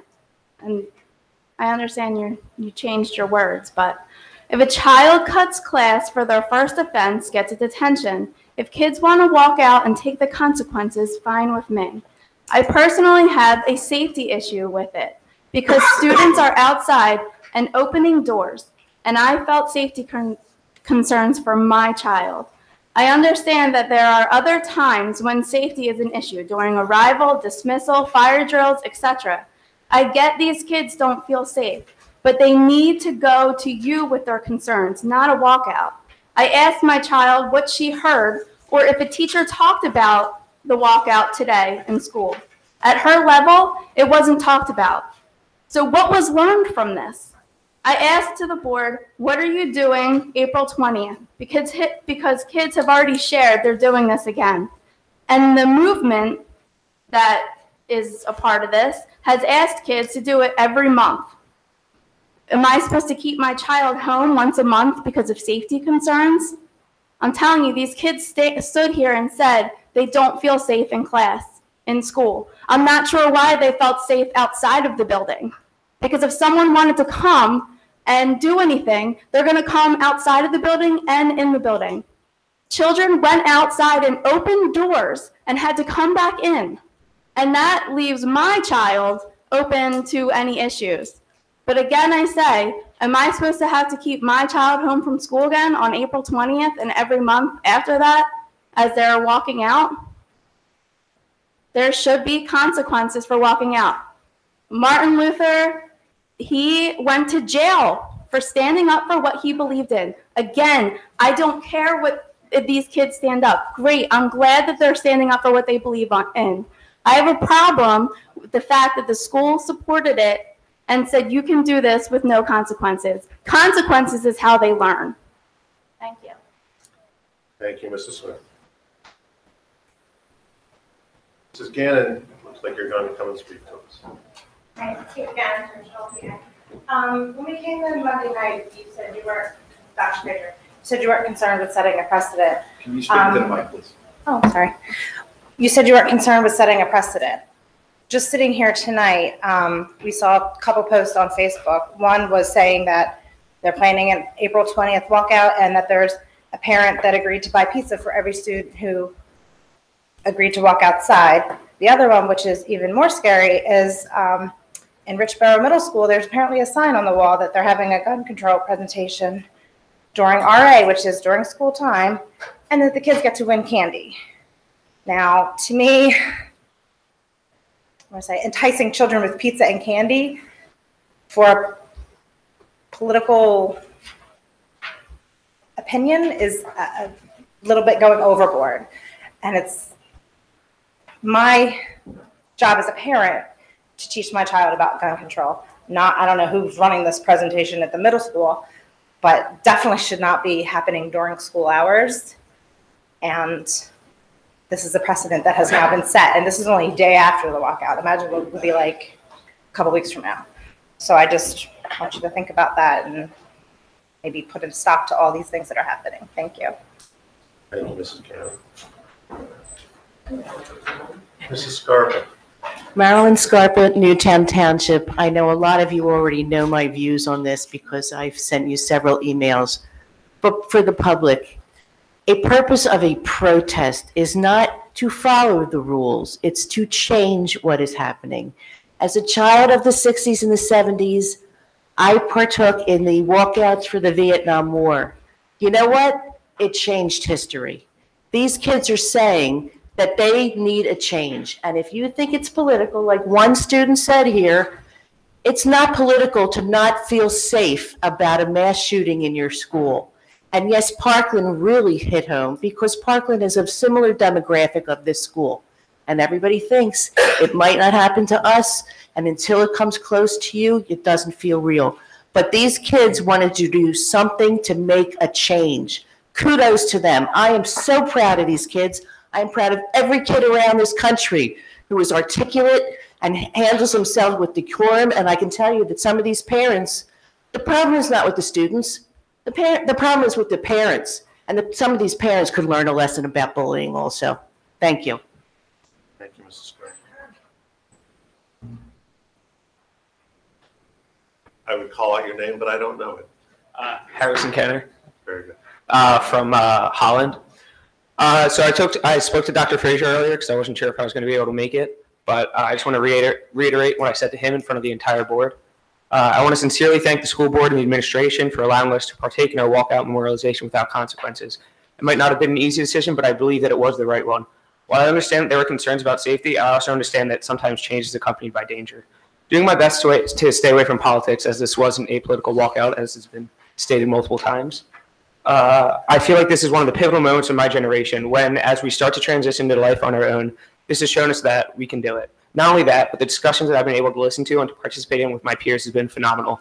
We've talked about it in class, we've talked about it at lunch, we've even talked about it in our free time. Topics have ranged from gun control to mental health to if it's safe to walk out to if the consequences are worth it. In all instances, everyone was respectful, well-spoken, listened, and shared some well-founded, thought-out opinions and some possible solutions. I've never been more proud to call myself a member of Council Rock School District. Once again, thank you for your decision and support on this matter. Also, to talk about like the historical context of walkouts, like people being punished, those being punished are usually on the right side of history. So, I mean, I feel as if I'm on the right side of history, so any punishment that you want to put down, if you guys change your mind, I'm very happy to accept. Thank you. Thank you very much. Mr. Campbell. Good evening. Once again, Kevin Campbell, Upper Makefield. We are consumed with redistricting, balancing the north and the south. It's a nice want, but it's not a need. Building new schools, renovating others, hiring firms to check inaccurate data. And we just keep going through the motions. I recently heard where we are paying for off-site storage at the last facility meeting. I thought we got rid of that years ago. It has come back once again. There are real problems in the world today. If you think they don't exist in Council Rock, you shouldn't be sitting in the seats you are today. We have issues with drugs, we have issues with violence, and we don't talk enough about them. I talked to a principal one day about an issue. I had no clue what was going on.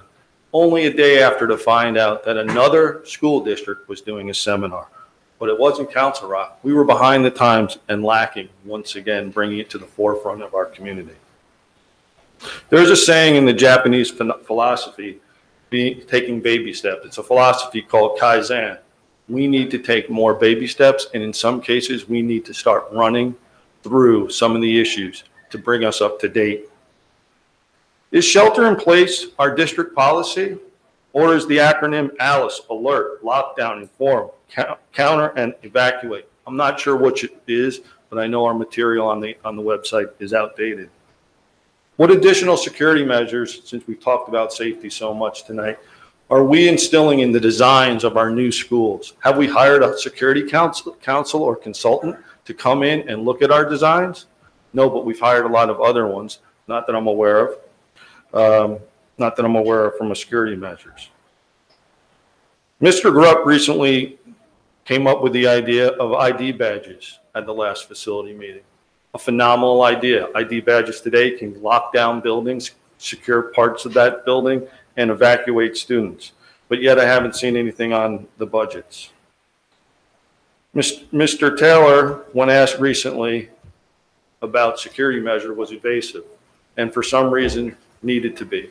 But I think it's time in today's society that we start talking about these issues as a community. Close your eyes for just 1 minute and think about what it would be like to be on the Parkland School Board with your community standing in front of you looking for answers. Open your eyes today because we are in front of you. Ask yourself what steps we're going to take moving forward to prevent things of casualties or issues in the buildings that we can help today and not have to worry about. We could have done it better. We should have done it better. Thank you very much.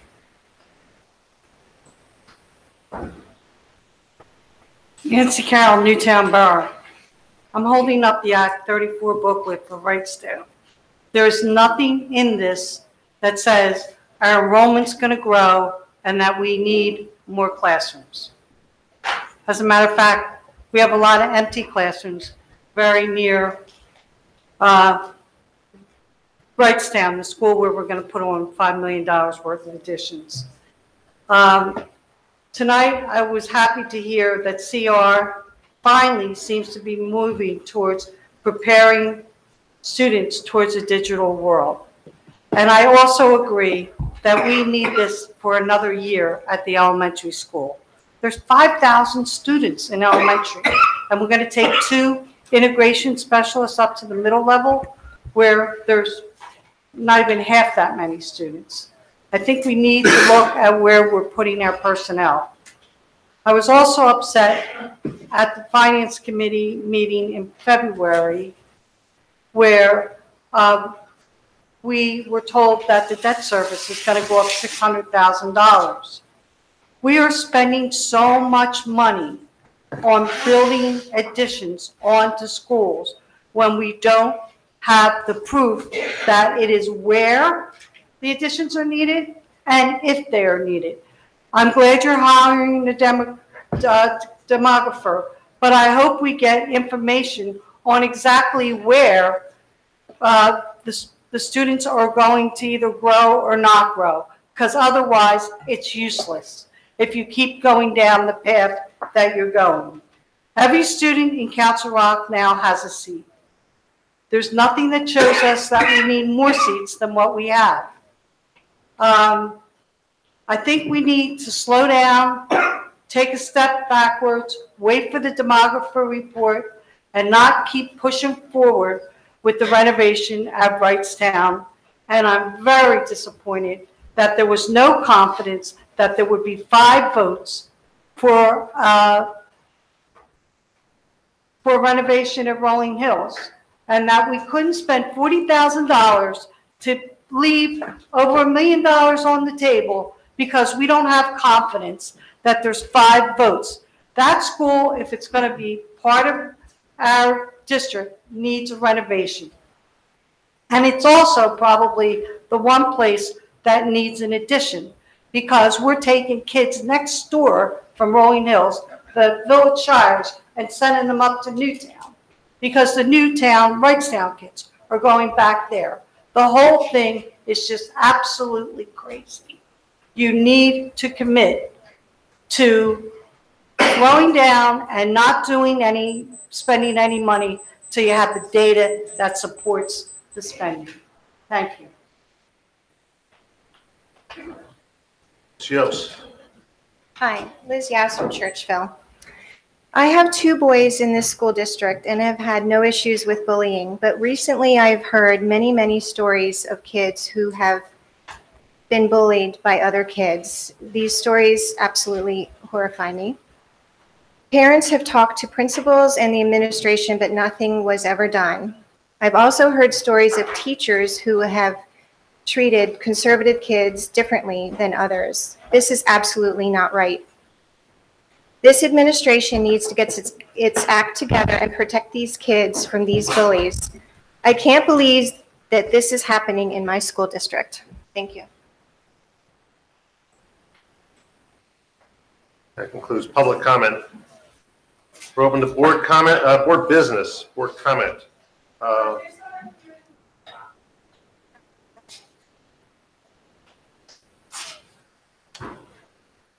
Anybody else wants to speak? Get behind her in line. I'm sorry. It's okay. Well, it's your first time.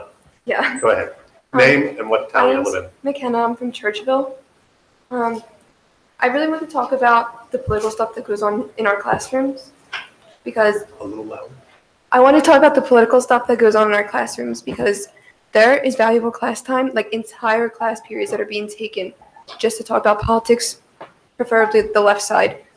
Although I'm not left-sided, so I just kind of have to sit there and keep my mouth shut. I'm not allowed to express my views as liberal or left-sided students would be.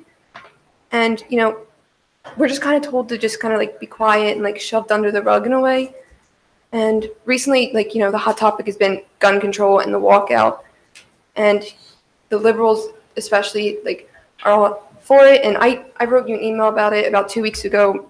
Didn't really get a reply, but that's okay. I understand you're busy.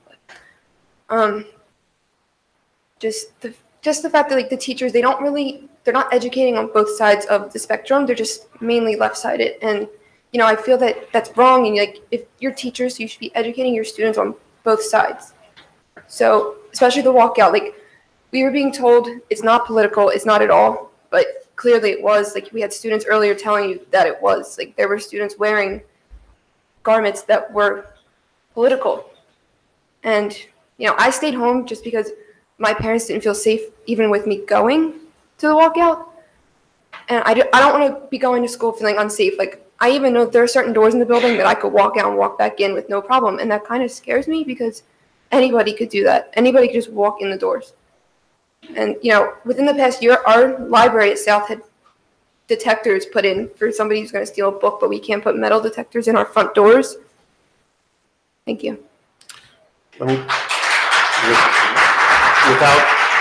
assigning you a role or a responsibility, if we spoke earlier of a policy in the board, one of the policies is policy 220, and that policy contains a phrase which is important, and it's important to you, which is that school officials are not allowed, shall not censor or restrict non-school materials or other student expression for the sole reason that it is critical of the school or the administration, or because the views espoused are unpopular or may make people uncomfortable. And I mentioned that to you because if you also look, you know, this district is run based on input we get from people. We don't know. We can't. Everybody can't be everywhere. We all talk about see something, say something. If you see the door open and it's not secured, please tell someone. If you want to, you could send me an email and I will take your name off it and advance it to whoever. This goes for whoever. We need to do what we need to do, and reporting it is important. I mentioned this school policy 220. Oh, and I'm out of time.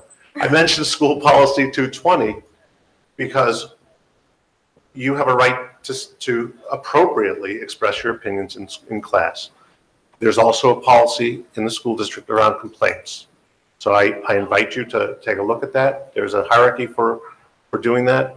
There is not, I don't believe there's a restriction on the age of persons who can submit a complaint. So we heard people say it tonight. We had the one fellow whose birthday is tomorrow, but we heard people who were younger than that. You all have eyes and ears and souls and rights. So I don't mean to burden you with it. It is purely yours to act on or not as you wish. But if that's happening, if we don't know, we can't fix it. Sorry? Okay? It's not, if we don't know, we can't fix it. Yeah. So I don't want to burden you with it. Don't publicly do whatever you want to do with it. But as a board, we'll listen for that, and I'm sure the administration will listen for that as well. Yeah, it was about 2 weeks. It was a very long, thorough email. I spent a lot of time writing on it and just had never gotten anything back. It was to you. I've had a lot of things going on, a lot of emails coming in. Sure about the one, yeah. So I do apologize to you. So I will be certain to look for it and give you a really good reply. Thank you. And check in with, we'll get your contact information. Thank you. All right. Thank Well, you. you can also contact the board directly. So you can email every board member with one email address. And Matt, what is that? I don't know off the top of my head. Board members at CRSD. There you go. It's really simple. Just, you know, So, first and then we, instinct is to go. excuse me? Sorry? The first instinct is just to go to the superintendent, you know. That's okay. But I'd love to have that email that you sent forwarded to Sure, the board. yeah. Thank you. Thank you. I was about to apologize for not answering you, so I didn't get it, and I feel a little better, but send it. Thank you. Thank you. All right. We were moving on to board comment. I'm going to throw them together and say old and new business, so it's board comment. Are we looking, it was mentioned, you are exploring, the question had come up about students are issued badges and should they be wearing them? And you're exploring We're that. in the process of exploring that. Very Now, good. let me also say there was a comment made about some gun discussion at Richboro Middle School. I just, during the course of this board meeting, saw a photo that sounds like it's circulating. Whatever activity that is, the principal is investigating it right now. I can certainly assure you that that activity will not be taking place. So whatever it is or isn't or supposed to be, or whoever put that up, guarantee you that activity will not be taking place tomorrow or any other day. It's not, well, I don't mean to cut it. It's not a school activity.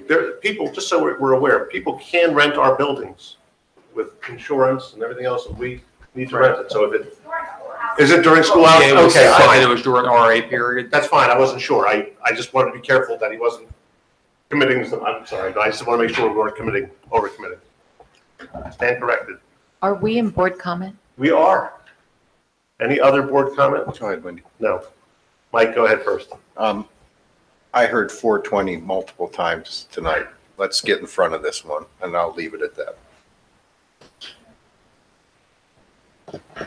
Any other board comment before I call Mrs. Thomas? Mrs. Thomas? Start with, I'm very sorry that I was late. I started listening as soon as I could to board comment, as is my duty, but it goes to my announcement that I need to make. And it is with mixed emotions, I can't even speak, that I address you. I am submitting my letter of resignation this evening. As most, if not all of you know, I'm running for Pennsylvania State House. And it has become virtually impossible for me to run, work, and do what I would like to do to contribute to this board. So for the good and for the tough times, I love Council Rock. I came here because it gave a lot to my kids. Not going to get upset. It's been a long 9 years, but I'm really proud of the school district. It's really hard to sit here sometimes, but it's always, at least for me, and I believe every board member I've ever sat for, it's always to try to make this place a better place for the students we serve. So that's it. Sorry. It's a long day. I made it effective March 20th because that gives the board a month, and your next meeting's on the 19th. because I think you have 30 days to interview and replace. And so I want you to be able to do it at your next meeting if that's convenient for you all or not. That But- the 19th will be the 30th day. No, well, I'm sorry, Jerry, did the best I could. I tried. Dear God. If you need me to change it to the 21st or something, If but you make the it intention was. 31st, it still works. We can still fill it that night. So I'll give this to you, everyone, tonight. I'm remiss in not thanking a lot of people, but the administrators especially, some who aren't here anymore, as well as certainly every one of you who's here. You put your heart and soul into this district. It's not your job, and you're waiting to make sure buses get home in snow. It's not your job, and you're filling in for something else. And you've never called an administrator and not gotten a call back. And if I said, this person needs help, can you find out about it? I don't like the answers always, but I always get a response. And I know you all care about the kids too. So it's been a lot of emotions tonight on a lot of other topics. Sorry for changing the whole dynamic, but it's just become impossible for me to do everything. So I'd originally hoped to stay a little bit longer, but tonight's it. And thank you. It is. Thank you, Nancy. But thank you.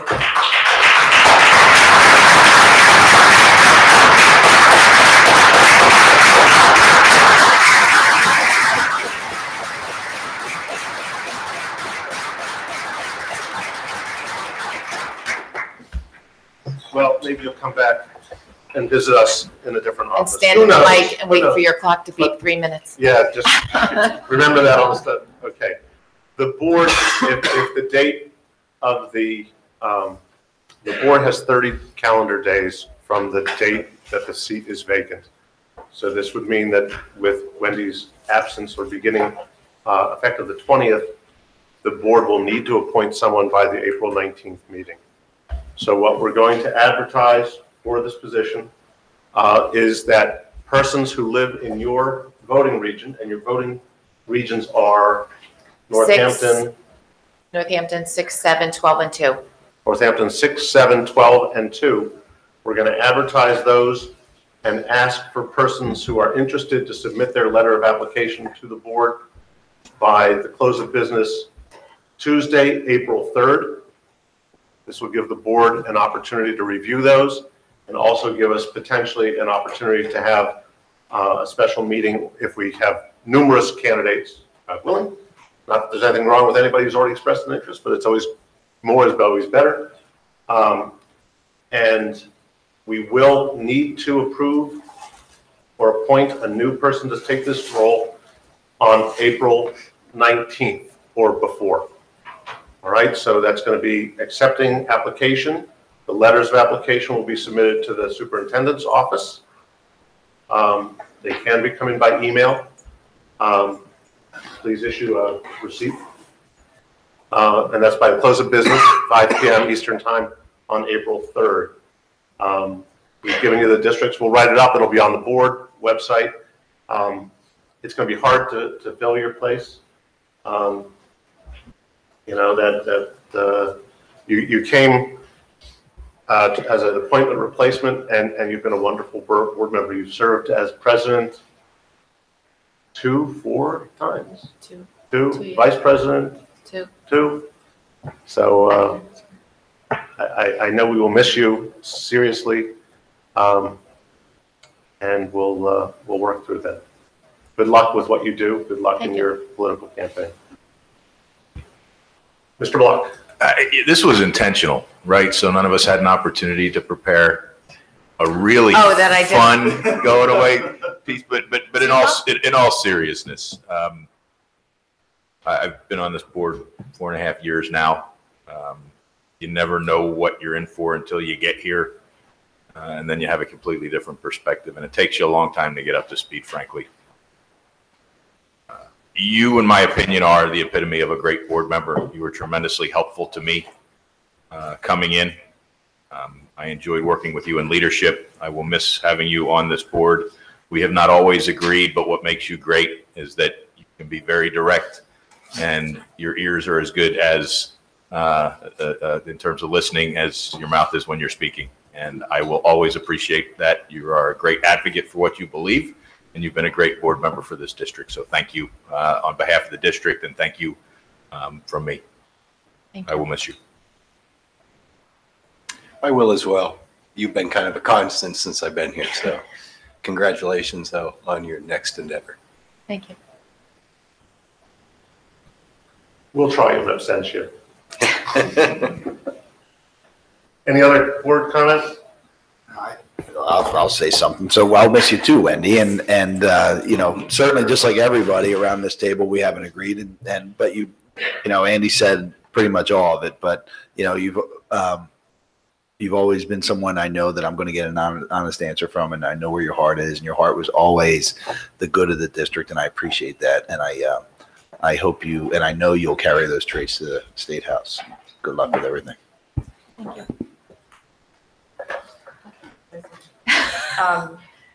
We've known each other a long time. A long time. And I mean, if I go back to PTO president meetings or other district meetings, Citizens for Education, any number of things, there is no way back then that I would ever thought where the path for either of us would take us. Me either, for the record. It's been quite a ride. So I wish you the best of luck. Thank you. Congratulations. All right, let's go. I can't share. Very good. Thank you all. Go ahead. You too? I wish I, of course, I wish I had a chance to prepare my thoughts, but I will say only that, Wendy, I think you exemplify what a board member is all about. That was Andy's word, or epitomize, because you always have the best interests of the district at heart. I mean, no one would ever doubt Wendy's motive about anything. And you devote so much time and energy into this job of being the school director that it's amazing. And I admire you for that, and the amount of time that you put into it, the years that you put into it.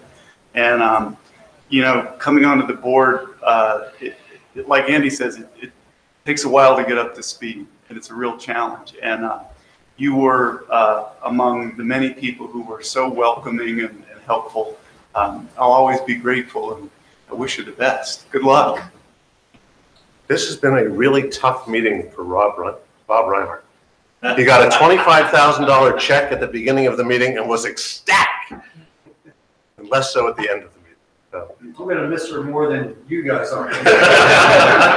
Well, speaking of Bob Reinhardt and this cabinet and our full administrative team, I can speak certainly on behalf of all of them, Wendy, with a very, very sincere thank you. We are deeply, deeply appreciative of everything that you've done long before I ever stepped foot on these soils, but certainly over these past now almost 3 years as well. Deep respect, deep appreciation, and deep gratitude, and certainly wish you nothing but all the best. Thank you. I think you're going to have to come back. Yeah, we always have Petri come in for things. You're stuck. All right. There's no good way to make this stop other than to say the meeting's adjourned. Thank you all.